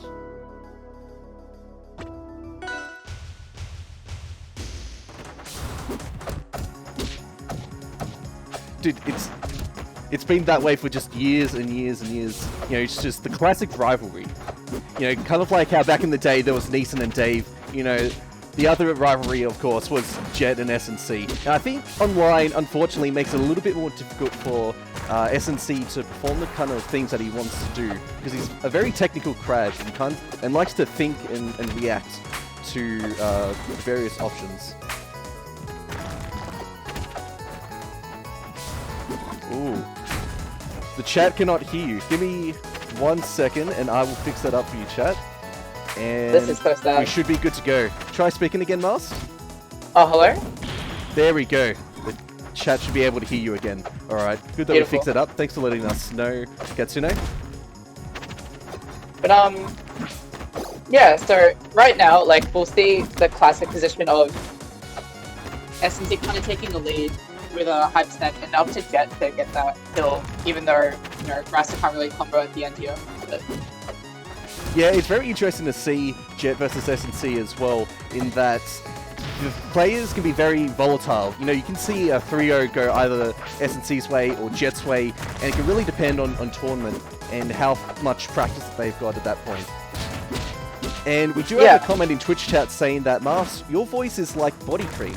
How do you respond to that? well, I get that a lot, but I've become used to it, I guess. It's just how it is. It's just one of those things. Yeah. Also, another thing to note is that Dylan's not POing this tournament actually, so I wonder if that's got like something to play in, like how he's feeling throughout, and like distressed, or you know how he's feeling, stuff like that. Yep. Now, right there with S&C off stage and on the pillar, that's very scary. At least for me personally. I think Jet's probably a little bit more comfortable, but there's just so many mix-ups you can do when S&C is on a pillar below the stage. Ooh, nice up B. Doesn't quite get the kill, unfortunately. Yeah, rough spot for Rasta, but hopefully Jet can put on the edge guard pressure, especially having multiple jumps off stage. And there we go. Jet has taken another stock from S&C. Let's see if he can close off this game and make it into grands. Yeah, I mean, Alright. I'm sure Dylan doesn't have that hard of a time killing Rasta, but it's just a matter of getting that hit in the first place. Oh yeah, dude. Trying to verse Rasta in neutral is incredibly scary, especially with Slipstream out. Rasta can just go right across the stage and get right into your face. And so, sure, Rasta does die quite easily, but you have to be careful to not get hit. Because if you get hit, you're taking a lot of damage. And someone like Jet knows how to optimize that damage, how to look for those DI mix-ups, and how to actually get those follow-ups. Absolutely. This is great reversal with the tech. Alright, S&C's off stage. This isn't looking good. Okay, S&C's back. Very close right now. Could be any player's game at this point. Yeah, you can really see Jet fishing with a few smash attacks in neutral now, but I think that might lead to his demise. Oh yeah. Wow. Oh, okay, just an F him. smash. Nice trade that That's just crazy. ended up going in Jet's favor. Damn. Okay. Wow. I suppose thought- just do be like that sometimes.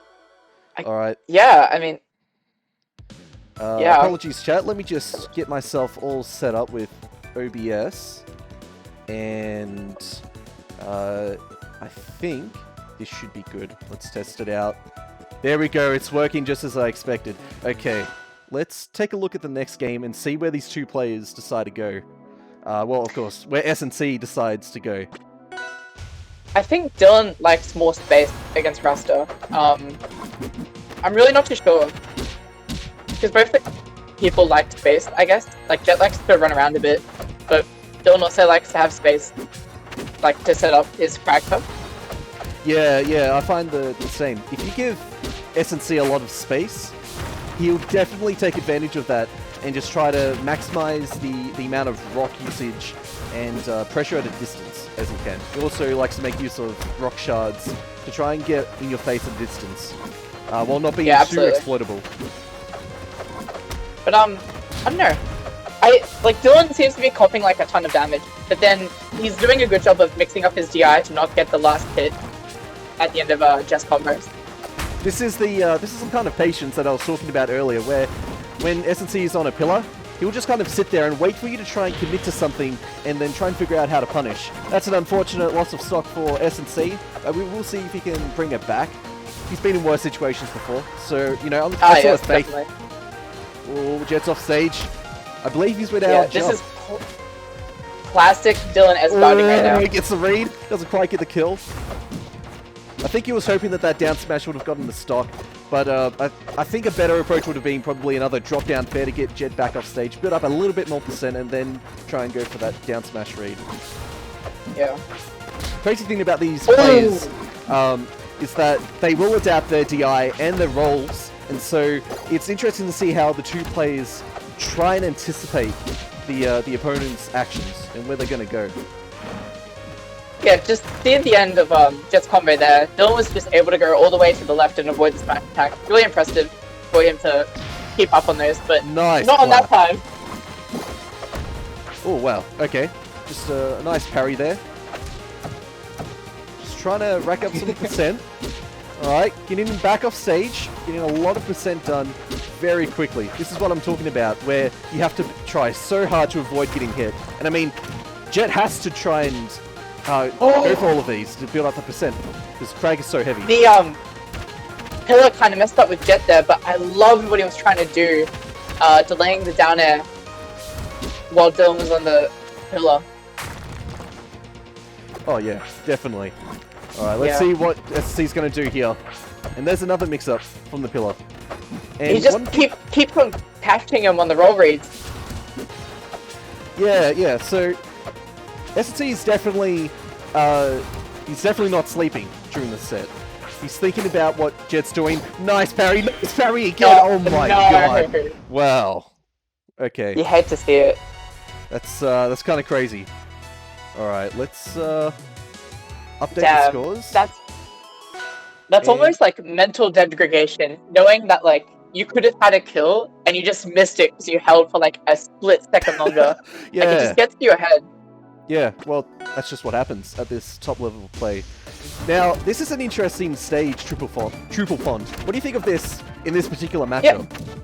I don't know. I would have thought this would have helped get here just because platform layouts, but I don't know what Dylan thinks. He probably knows what Crag's best stages are more than us. Oh yeah. But... One of S&C's like philosophies is that stages actually do matter quite a lot. Whereas some other people kind of just disregard stages and just kind of pick whatever they like.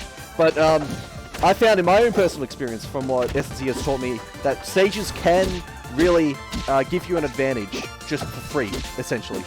And this stage in particular, I dislike quite a bit because those side platforms, they provide so much recovery mix-ups to my opponent. Whereas I tend to try and pick stages that have platforms that are closer in. So if the opponent wants to try and go on a plat, they have to try and commit to going over me, in which case I can try and respond. Absolutely. And especially with a character like Crag. Oh yeah, definitely. I was just going to say, Conga has left a message saying that stages matter a lot, but cooler music and cooler visuals are better. And I think he has a point. Like whatever gets you in the zone. Oh yeah. I mean, sometimes, you know, you just got to get your own bangers on track as well. And Hammerhead in chat is also saying that he personally wouldn't choose this stage in this matchup specifically because of the platforms. Yeah, platforms can be a bit jarring sometimes. Yeah.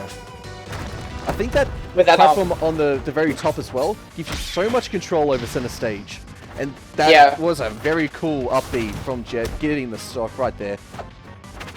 Yeah, definitely, Jet likes the style, not only with combos, but combo finishes. Oh, yeah. Oh, let's see what SNC responds. He's got control of center stage at the moment. Alright, keeping Jet off stage is super crucial at this point. If SNC can keep Jet off stage, he very well might have the stock.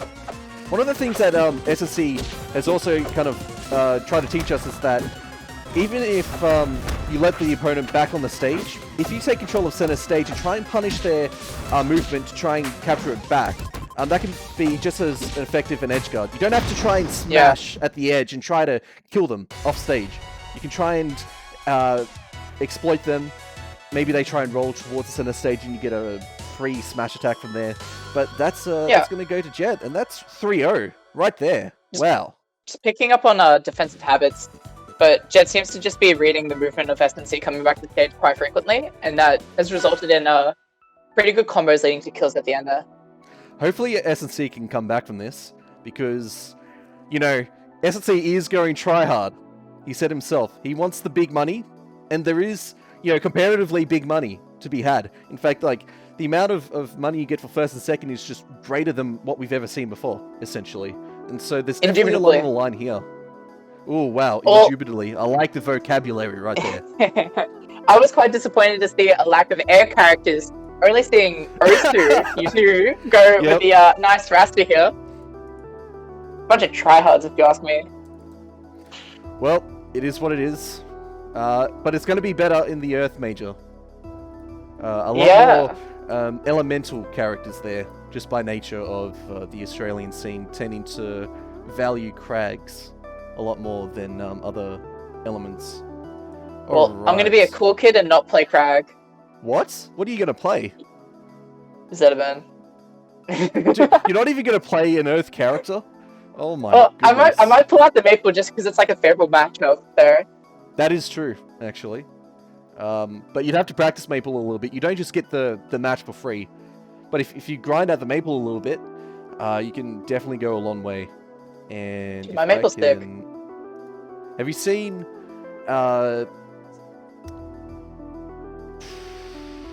I'm trying to remember the name. Have you seen Barney's Maple? Or like some of these up-and-comers?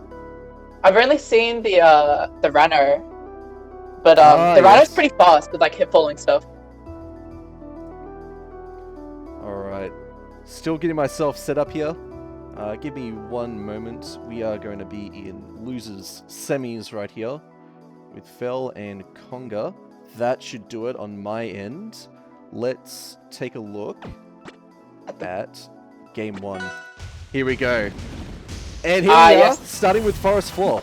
I quite like this stage. As I was saying before, the platforms don't make offstage recovery too janky.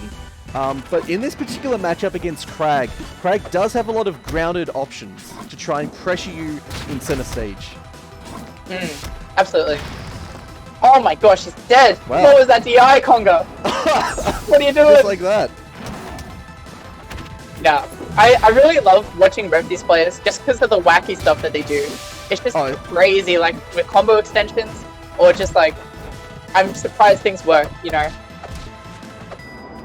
Yeah, no, especially like Fel as well. Fel will just pull off some ridiculous combos. Or there we go. There's another example of a crazy thing. He just up Bs and gets a kill. That reminds me of like back when Eliana was back in the early revision. You know, back when Pretzel was playing. Pretzel would give me so much with up B kills. And it was a lot more broken back then than it is right now. But that's something you have to be aware of when Eliana is overheated. Well, these new gen kids didn't know what we had to go through back then. Yeah, that's true. It's certainly a different era at this point. Right there, what you saw Fel do, having the pillar cover the first two hits of down B, is something you'll see Fel do quite a lot. and you can still parry that third hit, but it kind of, you don't get the same visual recognition. You have to explicitly be watching out for it and be aware that that's something that can happen. And Fel does catch a lot of people off with that during his games. And we do have Katsune saying that they remember Pretzel's pre-patch Ellie, and that stuff was dumb. It was in dumb. their words. I will say, yeah, because I would be, I'm a Maple player, right? So I'd be in the middle of like an up air, tether, up air combo. Pretzel would come out, just up B, and then I would die, essentially. And so that threw me off guard because that was basically one of my major kill confirms. At least at the time. And so Yeah. I had such a hard time taking stocks. But we'll see what like Fel. What I really like from Fel's doing in this set so far is he's doing a lot of upbeat off stage to catch Eliana's recovery. Just hit him all the way up for a guaranteed hit. Yeah, that's something you definitely want to be doing in this matchup as well. Oh, Conga making good use of the platforms to avoid Fel's side B across the stage. That is something you need to be a little bit aware of. And speaking of ground pressure, you do need to be... Oh my god, he's just getting trapped underneath the rock. As I was saying, you do have to be aware of tilt boosts. Fel does make very good use of tilt boosts, especially jab, jab, F tilt. He will go so far across the stage to try and reach you. And he'll just pressure you at a distance that way. Ooh, barely misses with the F smash, but he gets that F smash. Just like that. The F smash is gonna catch the jump there. You gotta roll away in those high panic situations, but I guess Fel's just more aware of what Conga wants to do, and like when he's so desperate to get out of those situations. So good on him. Yeah. All right. Let's take a look at the second game and see where Conga takes us. And how about it? It's going to be one of Conga's favorite stages. This stage I find against Conga, Eliana, it's not too bad, but with Shovel Knight, because that platform moves around, Conga makes incredible use of side B to just hit the opponent very quickly, and I just find the stage like absolute garbage to try and play on. But we will see here how Fel responds to picking Jules Vale. Oh, Conga just hovering over Fel right there. Oh, I love that. And he lives! I love how he goes all the way out. Yeah. I mean, sometimes that's just what you gotta cool do. To see. That's sometimes, just the optimal thing to do. Very nice dead to up smash. Getting that stock back, and now we're back to basically even. Yeah, he missed the tech there though. But I guess Fel's pretty aware of like what the next step of the sequence is. Yeah, definitely. I'd imagine he even caught out like roll out, even if he teched. If he rolled towards center, that up smash still would have hit. Oh. Alright. Another thing that Fel likes to do quite a lot, as you saw there, is just kind of pillar when he's above the opponent, and that can really catch you out if you're not expecting it. Nice up smash, doesn't quite get the kill. Let's see what Fel does here. Tries to go for the pillar to try and cheese out the snake form, but doesn't quite space it correctly. Nice up smash. Beautiful tech fist. That platform moving around can be so weird to interact with, because sometimes it's basically FD, right, with no platforms, and other times you've got that platform right there. And as you can see right here, it provides you a little bit of a opportunity to get back onto stage without being directly above your opponent. Alright, got a nice side B, fair. Oh, he almost died right there. Yeah, fell off stage. Does get the parry, but hopefully Conga can get a kill off. Oh. He's looking for the down B extensions, but up air is just safer, isn't it? Yeah, I guess so. Alright, we're back to one stock apiece. It could be any player's game at this point. Let's see how they go. Fel definitely have an advantage at this point. Conga being off stage, tries to go for the rock up smash. We've seen Fel go for the same thing earlier on in the tournament to great effect. But we do see Conga getting a hit in. And Conga can be very good at converting off of straight hits. Well, speaking of converting, he's going all the way off stage with these small hits. I love the little hitfall stuff that Conga's doing and the mini air drifts beside me. It's making it very confusing to follow. Yeah, you can say that again. Alright, both players at kill percent right now. Oh! Up smash! Oh no! Oh no, Crack's so heavy! And he just goes with a rando F smash. Alright. He caught him running in, so... Cool. I suppose that's just how it is. It is how it is And- sometimes, you know? We do have some people saying in chat, Conga is so sick to watch. And that is very He's- true. He's alright. Let's, well, it can kind of depend. Conga can be feeling it some days. And let's go to game 3. Let's see if today is one of those days. Merchant Port, I find with Fel, he really likes to abuse those center platforms to waveland on and then down B. And because that covers so much of the center stage, it can be very threatening at that range. Yeah, well, it just adds another mix-up to his game. Between down B and then wavelanding down from the platforms, it can just be very convoluted to follow. Okay, we've got a nice up tilt. Let's see what Conga does with it. Another one. Just He patiently loves the up waiting. tilt. Dude, he's so patient right now. Okay. The run-out animation. Oh, looks like we've got some technical difficulties here. Conga, do you want to explain what happened? The crouch spamming's going on. Oh. We're seeing the frag running animation. It's quite an intense neutral right now. Oh my god, is that exclusive keyboard tech coming out? I actually just like keyboard players. Conga's saying sorry, that this whole had to game say was a technical difficulty. Understandable. And I guess we'll just wait Yeah. for it to play out. I assume this was just like a lag spike of sorts and they're just waiting for the lag to calm down or something like that. I think it's respectful that they kind of wait it out so they can continue playing at a good ping. But it can be really disruptive sometimes if you have like momentum and then suddenly you just stop playing. Yep. Looks like we're getting right back into things though, with both players at 3 stocks. Conga is back off stage, and there's a clean up smash right there. Just like what you were saying That with the up momentum smash. shift. It can be It very was just Craig detrimental. Oh, the pillar, not the pillar, the rock keeping him down as he can get a combo extension. It's very cool. Ooh, okay, we've got a nice down B. Conga's back off stage. Oh, he's going for it. Ooh. And Conga sometimes just does that. He'll just jump at you and F smash and it'll just work. Nah, well, it was a mix-up because Conga usually does like a side B in that scenario, but that time he did a charge F smash. Just different timings on like what the response should be. And that's what, Conga's definitely been practicing and working on a lot, trying to go for those different mix-ups, those different responses to keep his opponent on edge and to continually keep guessing. Absolutely. And there's another example of Fel just being above the opponent and just going for a pillar, just to kind of disrupt their movement and try and convert off of it. Alright, Fel taking up damage here. Conga's doing a good job of controlling center space, but Conga is overheated. Let's see what happens. Oh my god, he goes for great the edge. weight! Good, good recognition from Fel as well to just kind of air dodge past that up tilt. Oh my god, I can't I believe think I'd that like didn't to hit. see more parries from Fel. It might also be this connection, keep in mind.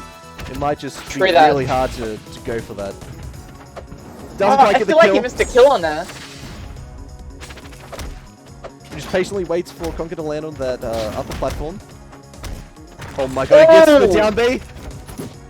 Missed the gimp, but he's got another chance. Fel is Straight actually back quite good at hitting those down Bs. One thing to consider as well, if you get Nair 1 as Crag, you can and the opponent DIs in, they can usually you can usually hit them with a down B afterwards, and that's great as a spike. Oh no, this is Fel, come on, you've got to stop DIing in. All the way in Fel. right now. I feel like Fel was testing Congo on like how much can he DI in, but there's a DI out. And that's Wow. another game to Conga. Let's see if Fel can respond under these intense situations. Maybe try and come back to like a Game 5 situation. We're going back Let's see it. to Ethereal Gates of all stages. I don't like the stage. And why is that? It's bad for Zetterburn, that's about it. What makes it bad for Zetterburn? Uphill doesn't reach top platforms and bad combo extensions, but that's about it. Fair enough. I think this stage as well is interesting in that those platforms move. Oh. Okay, no, Okay. I think we're good.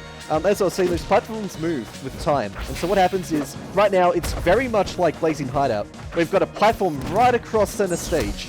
And that makes pressure along there. Oh my god. Oh! Phil just gets a clean up smash. But at other That was times, right, clean. the platforms move out to the edge, and now center stage isn't quite as contested, I would say. Yeah. I'd definitely like to comment on Fell's pillar use, because not only can it be used on combo extensions on the other player for low percent stuff, but it's also for the survivability. Yeah, that's true. We do have Lakey180 in the chat saying that he's just in time for him to miss winners finals, and yes, that is true. But we will see Grand, and maybe SNC can work his way back up to meet Jet there.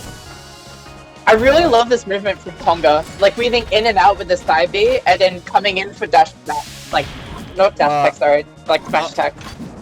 Speaking of good movement, that's not the kind of good movement that you want to be seeing. No. Konga has been telling me in the past, when we've had friendlies, that he has been working on trying to improve and optimize his movement around. And you can definitely see that that practice has been paying off, even in these technically difficult circumstances here. I'm not precisely sure how bad it was, but apparently it was quite bad. Okay, there's another falling F smash. Konga is so good at hitting those. And that's that might be our fault as a scene. We're just really bad at parrying F smash. Or maybe Konga's just really good. Who knows? Nice recovery from Fel. Managing to make it back on. Gets the upbeat just in time and it sends Fel all the way up stage. And SNC is saying that the sound glitching out on stream. No, everything should be fine. Are you talking about, which sound are you talking about here? The game, my mic, or Master? I can try a different setup after this game, or set, whatever. Oh, it's so close right now, but it's not looking too good for Konga. He's gonna have to get past this pillar.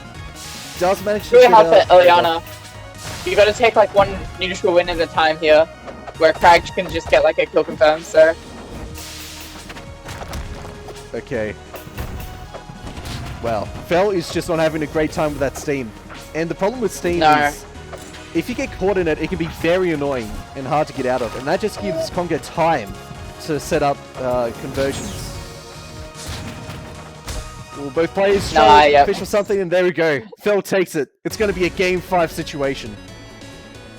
And let's take a look and see how they decide to end off. This should be very interesting. Yeah, that was a great fair in the center there, but here we go. A tree. Damn. Why do you think they picked this stage? I don't know. I think Konga can appreciate going up in the middle between the two platforms that Fel can't really access, but... Oh, barely misses that up air. I think this stage as well is quite interesting with how small the blast zones are. Especially the top blast zone. It makes it very easy for any characters who like to get kills off the top to actually get those kills. And that includes both Ileana and Crag, in my view. And we do see Fel doing his classic waveland on a platform and go for a down B. And we don't see Konga making too many parries with those. Yeah, see, look, Konga just takes advantage of the space in the air, going all the way up and planting steam, and just Fel finds it so hard to contest, and it's just free real estate, you know? But unfortunately, at some point, he does have to come back down to the ground, and Fel is ready to take advantage of that with a nice up smash to get the stock. One thing you're seeing here as well is that Fel will place a rock, and then pillar right above it to get those shards sent up at the opponent and try and follow up with a nice up air follow-up. That can kill at higher percents, and so it's quite dangerous in those situations. Oh, he's went for that smash attack, but just punished for it. Oh no! You don't want to be seeing this. Oh, not like this. Oh, let's see what's happening. Maybe some more technical difficulties. I assume it's just more technical difficulties. We'll just have to wait it out. Oh. Yeah, this is so rough for not just Konga but Fel as well. Like you can imagine, he's got all this momentum from taking the stocks, and now that can just be potentially slowed down because of the lag spike. Yeah, it's rough to see as well for a tournament with real rewards on the line as well for placing top 3. Okay, got a nice F smash. It's not looking too good for Conga. He's down a stock, but Conga can take it back. He just needs a couple of good, clean kills, and he'll take it. It's a really scary position there, coming back. Oh. Alright. Very close game at the moment. Fel getting Conga back off stage, very close to overheating. Yeah, this end of this game 5 is so important for these players, considering they're so close in skill level, and it's usually one way or the other between them, and this can be the deciding factor. Oh, so many F smashes, so much DI in. That's probably good for Fel as well. He's rolling on pillar. Oh my god, barely misses that parry. But Fel is actually quite good at going for those side Bs, baiting out a parry, and getting to and trying to go for that sort of stuff. Absolutely. Conga just needs to take the stock. He's missing the up tilt.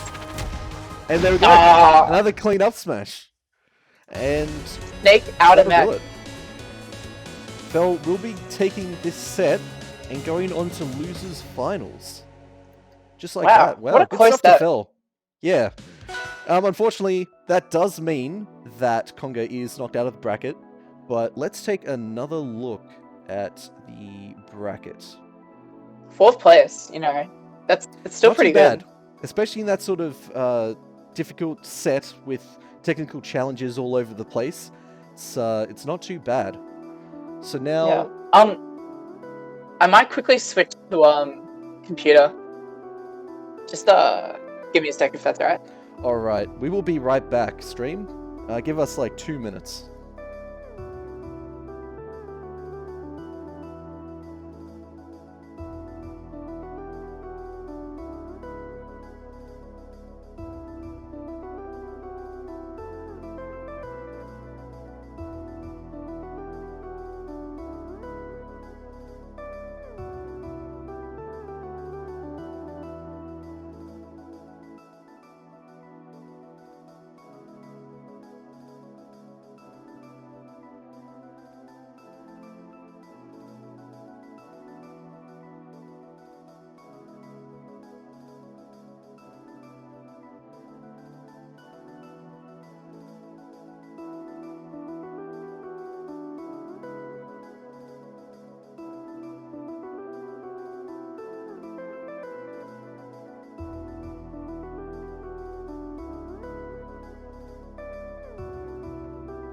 Alright, welcome back. You should be able to hear Mast on stream once again. Try talking, Mast. Hello, it's me. Alright, I think that should be a bit better. And for right now, we need to set up the stream again. Give me 1 moment. I will put in the correct replays and set up the stream correctly. Coming up, of course, we do have S&C and Fel with a spicy Crag Ditto. Lovely Crag Ditto. But, it's going to be interesting to see kind of S&C's refined Crag versus Fel's, you know, starting to get better, I got to admit, you know, Crag. That's up and coming, I got to say. He's definitely starting to learn and improve. Did take the last RCS, to be fair. I mean, yeah, he's this is what I definitely mean. not like... Yeah, like, he's been up there for quite a while, and, like, the man's on the grind, right? Like, no one's saying Fel's never had it, right? He's always had it. And now we're actually able to see the fruits of his labor. So, looking forward to seeing this Crag Ditto, considering the 2 Crags are vastly different.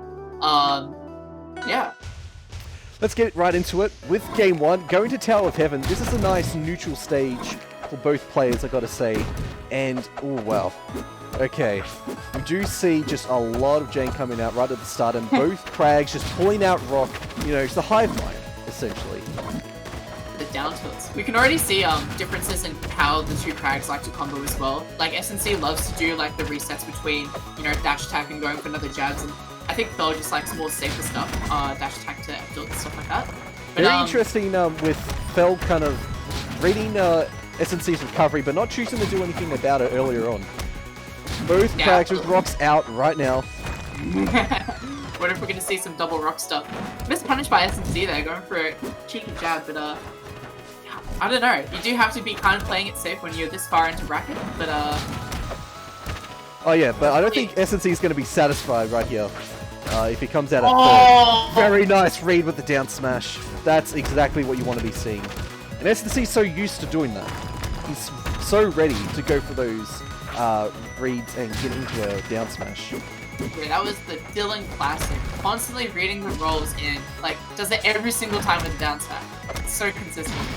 One thing of interest is, in between sets, between winners finals and losers finals, it was like an hour of difference. This happened at like 10:30 at night or something crazy like that, if I remember correctly.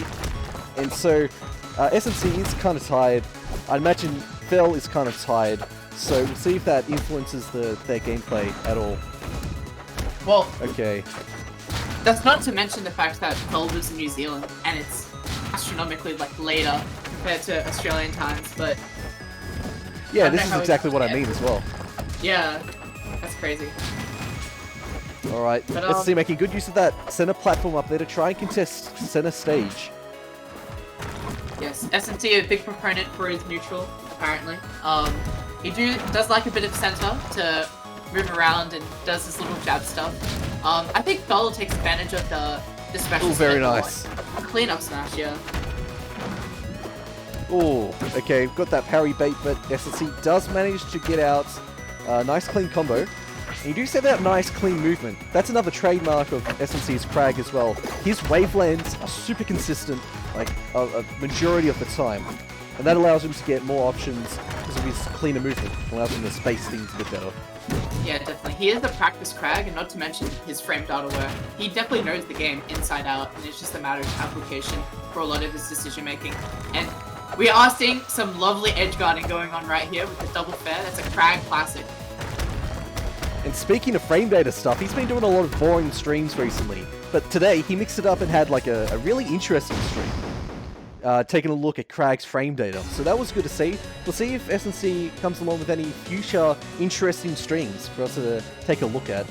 But game one will go to SNC. And we will take a look to see if Fel can try and come back at this point. And that's... Yep, that was my bad stream. Shouldn't have seen that. But let's get right back into it. It's all good. Yeah, that's picking such merchant a nice port. clean 50% there. But, hopefully, it is interesting to see how the two Crags interact on the stage.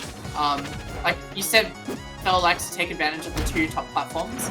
I'm wondering if like SNC does similar stuff, or you know how he likes to approach it. Yeah, it'll be interesting to see how the two players kind of deal with that. Fel already at 124%. And off stage, SNC does a great job with using rocks to keep you off stage. And this is another thing SNC does as well, where if he notices that you're trying to come back on stage, he'll just try and come back a little bit into center stage and try to punish your approach however he can, and push you back off stage to get even greater percent. Alright. So unfortunately missing that edge guard, which isn't always what you want to see. But we do see Fel with that cheeky pillar, of course, which Fel is renowned for at this point. Just going we do get to see the interactions of nice down B stuff from Fel here, but hopefully no one's getting gimped at their pillars. Okay, nice parry into a down smash, and that'll just take the stock right there. Interesting DI, I would have to say. Ooh, nice movement around the platform right there from SNC, managing to get the Nair follow-ups to hit Fel, and SNC is great at getting follow-ups from just any hit of Nair, and especially knowing each portion of Nair and when to use them for different situations. And stuff like that as well can be kind of tricky to learn because there's so many different kinds of angles and follow-ups you can get from those angles with different DIs and percents. But SNC, of course, has labbed the game and definitely knows all about that sort of stuff. Alright, SNC making good use of center stage, getting an up air. Fel is just trying to get any sort of hits at this point. Let's see off stage.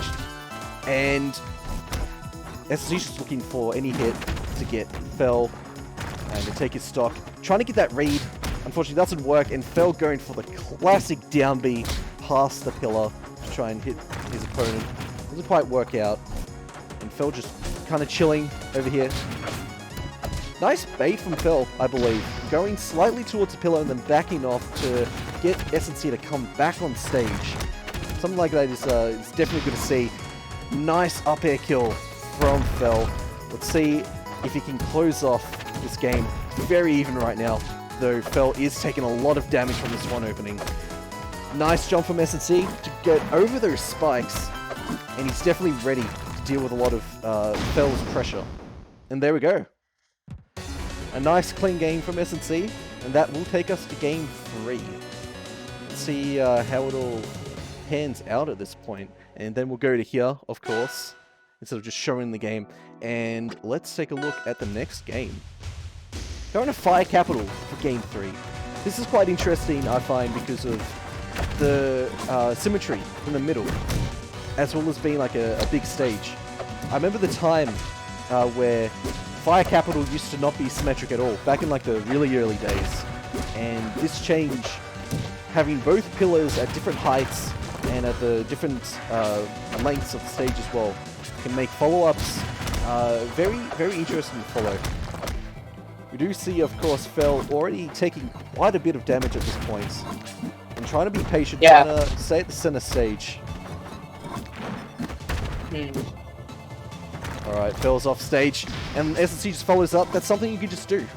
If Crag's going off stage, you can just follow up, wait for them the pillar, and just hit them with fair.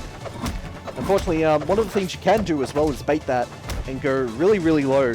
And if you choose to, you can SD, and if the Crag following you that's trying to fair you is also following you, then the both of you will SD. And that can be useful if you're up a stock or two, but not so much when you're at the same percent. Nice side beam to up smash. We've seen that quite a bit from Fel. Oh my god. Baiting out the up tilts.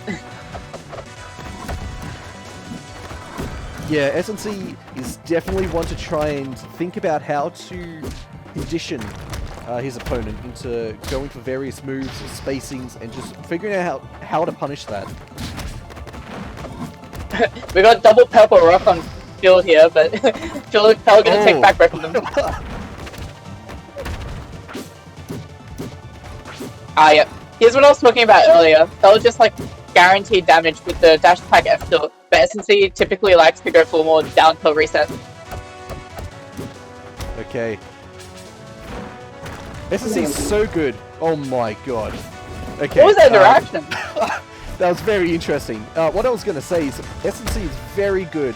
If you're off stage and you try to DI in, S&C will just get follow-up after follow-up and he will just build up damage really quickly. And so, in this high stake situation, Fel probably is trying to DI in to prevent him from going off stage. And there we go. There's a nice clean up smash. Beautiful up smash. It's kind of just S&C went not where Fel was currently, but where Fel was going to be, which was on the ground trying to reset neutral, and S&C was already there. Alright, so that is going to be losers finals, and let me just take a look at some stuff. Alright. Let's take a look at bracket again. We do see S&C has taken losers finals 3-0 over Fel, and we are now going to be seeing grand finals. This is the spicy set, you know, that we've been waiting all afternoon for, if I can be brutally honest. Let's take a look at grand finals right after I get myself set up with OBS and all that good stuff, getting the replays. Absolutely.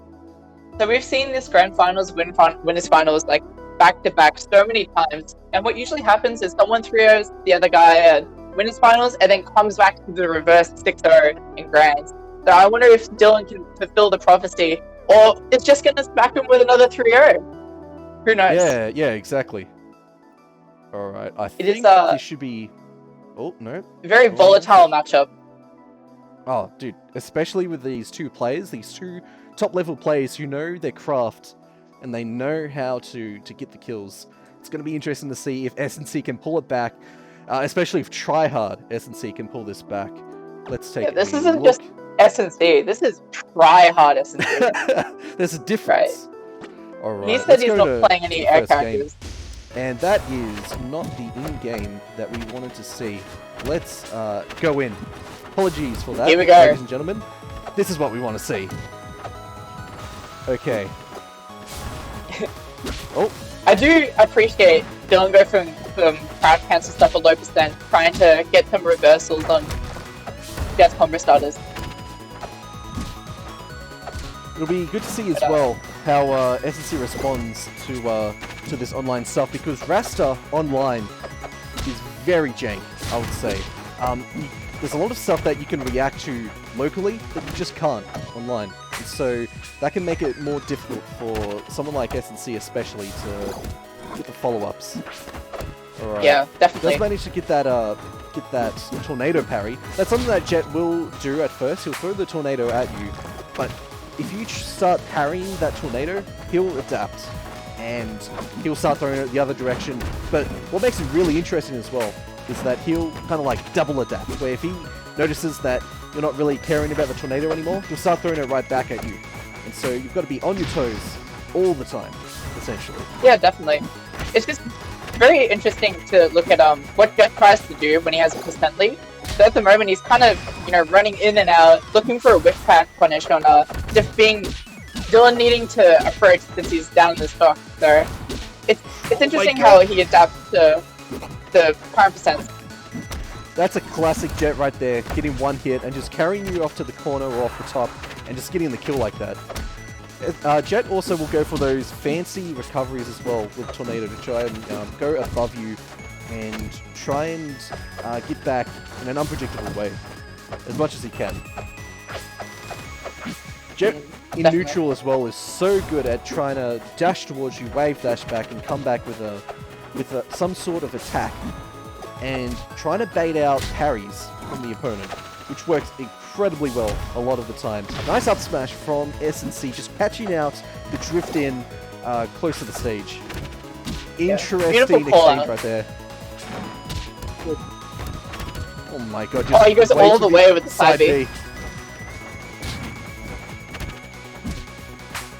Okay, misses that F smash.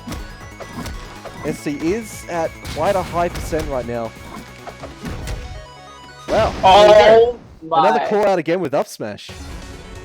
But it wasn't just any call up. At that time he had the rock there that Jet was focusing on, which gave time for Dylan to come right under him to shark with an up smash. Yeah, SNC is just so good at doing that sort of stuff. And let's take a look at the next game. Going on to Merchant Port again. This is going to make it quite interesting with control of center space. One thing that Jet can and will do is he'll kind of stay on the platforms and wait for you to approach and then come down with a quick down air or a quick fair. Try to contest center stage and hit you very quickly like that. Oh, it was interesting that SNC went to the F smash there. Maybe he was thinking it was killing, or I'm not sure. That was very nice to see from Jet right there, going super low to try and break the pillar to force SNC to try and recover more quickly than he otherwise would have liked to, and trying to pressure him off stage like that. It's the classic, we're not aiming for the truck. Alright. Very nice edge cancel from Jet. That is something that you will see him doing quite a bit. He's definitely practiced in that regard. And if he does go for an up B, he will try and aim for platforms to edge cancel on. And that's something that you will see with some of the more experienced players in our scene. Trying to go for those more optimized landings. Well, I feel it's gotten to a point that everyone knows their options so well that they can kind of freestyle with what they're doing and just kind of go off of the current situation and still make a great combo to a kill. Yeah, exactly. Once you get a number of hours into the game, and once you get like a real fluidity with your movement and your character in general, you can start going for these really refinements, adding these refinements into your gameplay. Very nice coming up from below from Jet, which you will see. He will come up from below, try to hit you with up air, making use of all of his jumps in the process. Alright, he's up in the air. Let's see, he's got control of center stage right now. Jet looking for the kill. This next stock is going to determine the pace of the rest of this game, because one person is just going to be playing from behind, and that's just so terrifying. Oh my god, Jet's going for so many F smashes. Getting a little bit greedy at this point. Another up smash. Brilliant weight from Dylan. Wow. That's exactly what you want to be seeing. Tries to go for the up B, doesn't quite space it correctly, which is unfortunate. You don't really want to be seeing that, but it is what it is, really. We do have Lakey180 in chat saying, who is Dylan?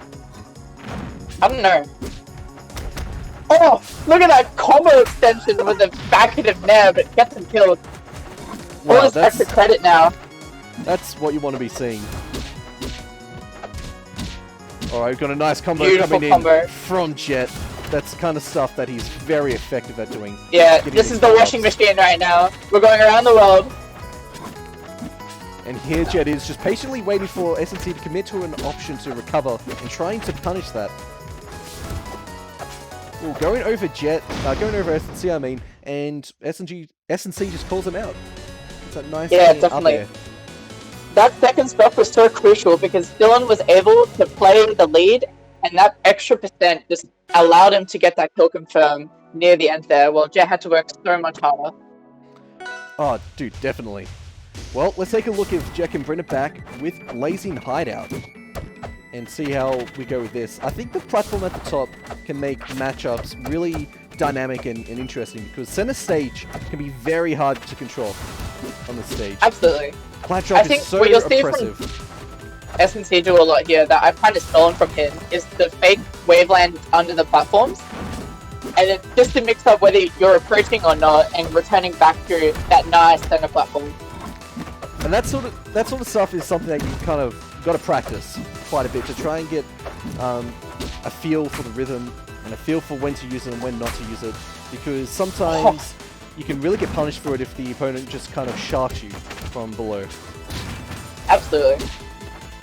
But we're seeing Jet like wait a lot on these F smashes.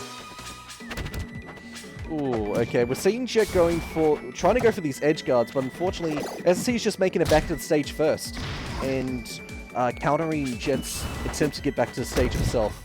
Nice fair to hit that rock to punish Jet, landing right in front. Double F tilt. Alright, here we go. Yes. Oh! Jet was waiting the for that. parry. He was so ready. Oh my god, Jet, you gotta calm down. He went for I that love how up he B pulls off out the stage. rock to catch him out coming back.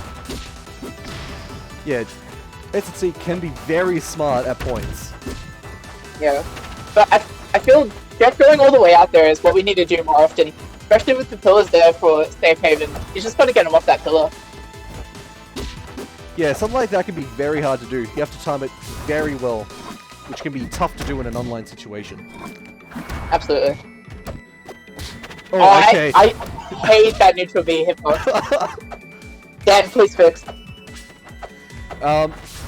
You see as well SNC going for the classic jab 1, maybe jab 2 into a tech chase down smash. He does that so much, and it does catch out a lot of players who always tend to roll in or tend to roll out. Nice down smash from SNC here, getting that next stock. Could we actually see a bracket reset here, all the way from losers? That would be Looking like his great game to right see. now, so. Although. Oh, what are you doing? My god, okay.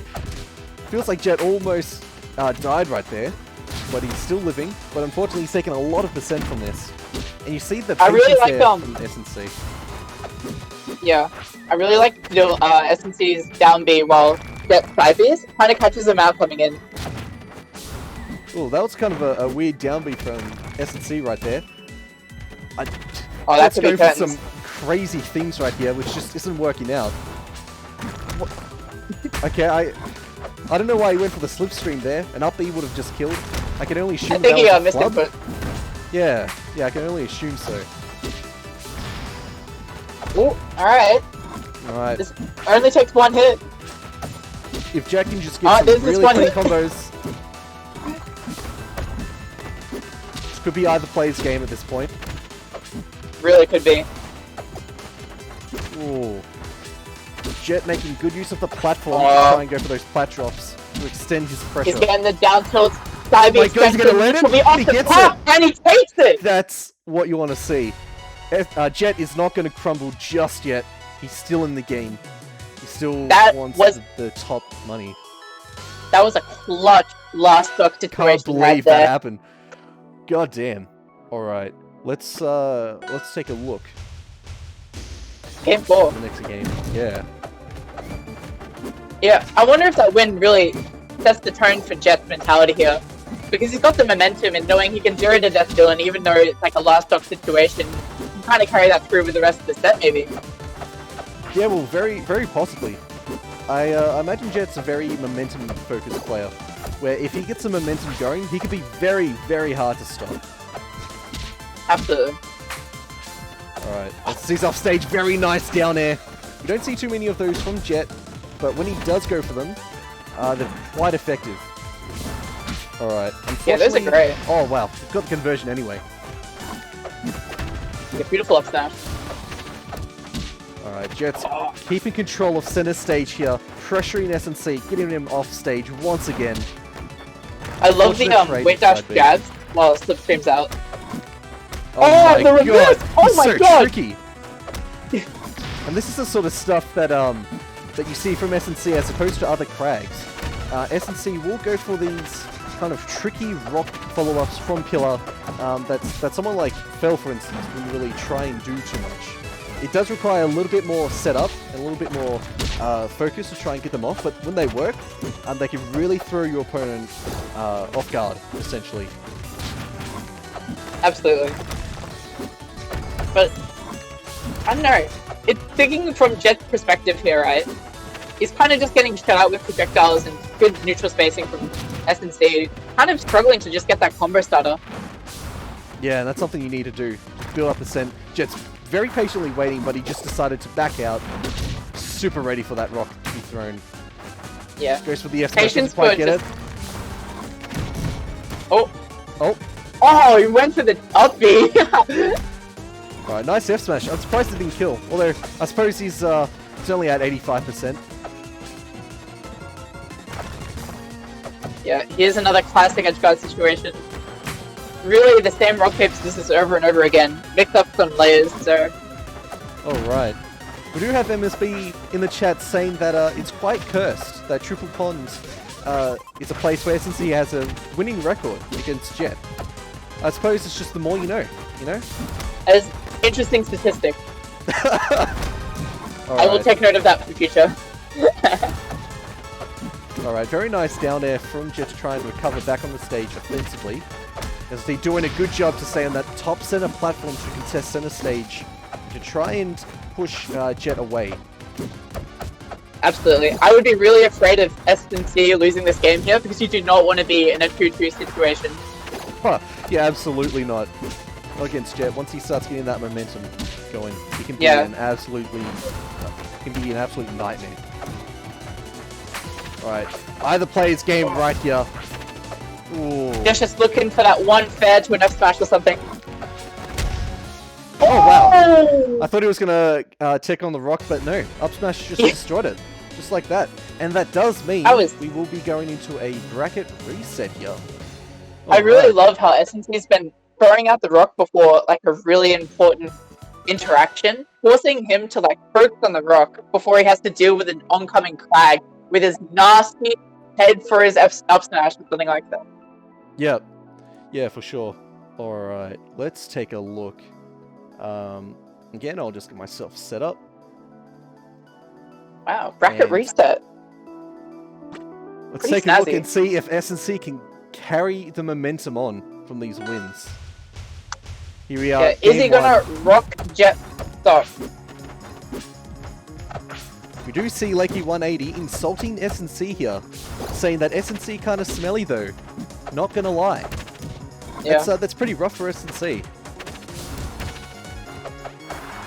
Alright. Cool. Oh, interesting recovery from You even Jet. see the ledge cancel from Jet there of the off B. It's very nice. Oh yeah, dude, it's just something that he's probably practiced a lot on his own and try to think about as well. The momentum and the way that he drifts back on stage in order to land on the platforms. Alright. That was a very nice break cancel on the rock. Break cancel. That S&C is just super familiar with. To get those shards to hit S&C and try and go for another follow-up while Jet's in hit stun. Jet's going for a lot of these upbeats that he's just missing outright, and it's very dangerous to be doing, especially in Grand Final bracket reset, of all places. I can't speak for Jet himself, but sometimes I like to go for stylish stuff just to get in the head of my opponent to show that I'm comfortable right now, and maybe just trying to do that to get the momentum in his favor swung. That could be an intense mind game sort of thing, and that's not something that's outside the realm of possibility for someone like Jet. You know, Jet Absolutely can not. and will get inside your mind and just Yes, he does wear sunglasses to tournaments. Nice parry from S&C, getting the F smash. There's another stock. This is going to be Jet's last stock on this game. We'll see if he can take it and try and win this back. Oh my god, S&C is just so scary once he's in control of center stage. But he is willing to go back a bit, to let the opponent try and take a little bit more space, and just to try and punish their spacing and the way that they approach. Yeah, once Crag's holding that rock, it's looking like curtains for just oncoming damage since you can't air dodge out of it. Alright, and we do have MSB in the chat saying that he's down to commentate for the Earth Major next month. Uh-oh. That could be a possibility. Oh, brilliant to have the pillar there, but... Alright, this is not great for Jet right now. He's very high up in the air. And S&C is so ready to just shark Jet from the ground. Oh, there it goes. They're scary. Oh. They're just swinging out with smash attacks right now. Oh my god, what's going on? Oh, this is the spaghetti I came here to see. Dude, I can't wait for the spaghetti like this next month for the Earth Major. He went all the way down! Oh. There we go, there's a nice upbeat. Alright, all Jet needs is one hit. Okay, all S&C needs is one hit as well. And S&C is going to take it. And... oh boy, this isn't looking too good for Jet at this point. We are going to have to see if Jet can regain some of that momentum that he's definitely lost at this point. It's interesting that Jet just 3-0'd S&C in Winners Finals, but now here he is on the back end of getting 3-0'd himself in the reset. Oh yeah, maybe he's just late night S&C. He's just ready to get it over and done with, and he just wants to finish it as quickly as possible, you know? Yeah. Is this what it means to not PO the event? We can thank Katsune for TRing the tournament as well. They definitely did a good job with TRing and making sure everyone was having their sets mostly on time, with the exception of probably Tonga and Fell with their multitude of technical difficulties. Yeah, we see both players trying to contest center stage right now. Poor DI from Jet, unfortunately. He was probably trying to dash away and just got caught up by that down smash. Oh, yeah, it was definitely the movement before the down smash there that kind of mixed up on how Jet should be DIing there. Alright, looks like Jet's starting to hit some more of these upbeats. See where if he can try and make it a little bit more consistent with these follow-ups. Oh, I love the Nair 1. Yeah, so much to lead off of it. SSC can make great use of Nair 1 and a lot of the other Nairs as well. And that's just something that he's labbed out over the years, essentially, through lots and lots of practice. Oh, I assume that was maybe like a wave dash back or something like that, and just an unfortunate flub. Jet managing with a good DI, not quite being killed quite yet. SSC getting down smash, doesn't quite kill, goes for the hit cancel. The break cancel. Break cancel, that's what I meant. And that'll do it. Oh, okay. man. Yeah, there we go. The shenanigans against Crag, that sort of stuff. It's interesting to see too how there's a difference between when S&C likes to use pillar above the opponent and when Fell likes to use the pillar above the opponent. Yeah. There's two kind of distinct styles, I would say, to when they choose to do that sort of stuff. Oh! Oh! What? Jet kind of just thrown that one away there. Okay, guess that's game 2. Just like that. Look, really not looking nice for Jet. Heading into game 5. The lack of momentum. 3. Yeah. We'll see where they go for, this could possibly be the final match of the Possibly RCS. be. Let's take a look. And we're going to Blazing Hideout again. Alright, SNC Yeah, making I good really like use the, of trying to punish Yeah. Jet's recovery. Yeah. It's really nice for the Nez as well from Crag to kind of cover different positions at different times coming onto that platform. Oh yeah, the way that the timing of the Nair hitboxes when they come out, there's a lot of dynamic stuff that can happen with that. You see there as well with a slight bait from SSC, side beam towards Jet, baiting out the parry, and then getting punished afterwards. Absolutely. And we do see a comment from Hammerhead96 saying that Crag really is Australia's favourite air character. I couldn't agree more. What Yeah. have we got, like 4 Crag mains in top 8? I think that's I like kind of it. funny. It's almost, I it gotta- almost reminds me of Genesis 7 with the 4 Rasters in top 8. That was insane. Wow, it really is upside down meta here. Yeah, you can definitely say that again. That was interesting, the rock shards being sent downwards from the F-tilt of Jet. I don't think I've seen that before. I assume... No. Yeah, something funky must have happened with the spacing. Oh my god! Manages to evade the down smash, but after 3 down smashes, SSC manages to get one. Alright. You can just really appreciate Jet's advantage state in kind of just waiting and constantly calling out on Dylan's carrying timings and his roll habit, stuff like that. It's the small things that add up over time. It's interesting as well to see SNC pillaring above Jet when Jet's off stage, because essentially what needs to happen there is Jet needs to commit to an offensive option to destroy Pillar in order for him to continue back onto the stage. And with that, SNC can try and go for an aerial or a tilt to try and punish the whiff of that move. Well, not so much the whiff, but the end lag of that move. Definitely. And also, this is Jeff's tournament stock potentially. Yeah, that's right, actually. Oh, nice up B. Doesn't quite get the kill. And MSB in the chat saying, if I had $1 for every whiff Jet up special, I still wouldn't have very much money since the dollars are Australian. Wow. Well, you know, he's got a point. Unfortunately. Oh, and this is the break cancel for once. He's got the rock in hand. He's Jet trying to face off against SNC with the rock. When SNC gets the rock, it's so scary because he will mix up the way that he throws it, and will also just mix up the timing of when he throws it as well, which can be just as dangerous. Yeah, Wow. and that's it. And that's it. Just like that. Up till up air. Gosh dang. The crowd goes wild. Can't believe SNC just managed to take it like that. Yeah, especially after that 3-0 in Winners Finals. Did not suspect this to be happening, but Yeah, here we are.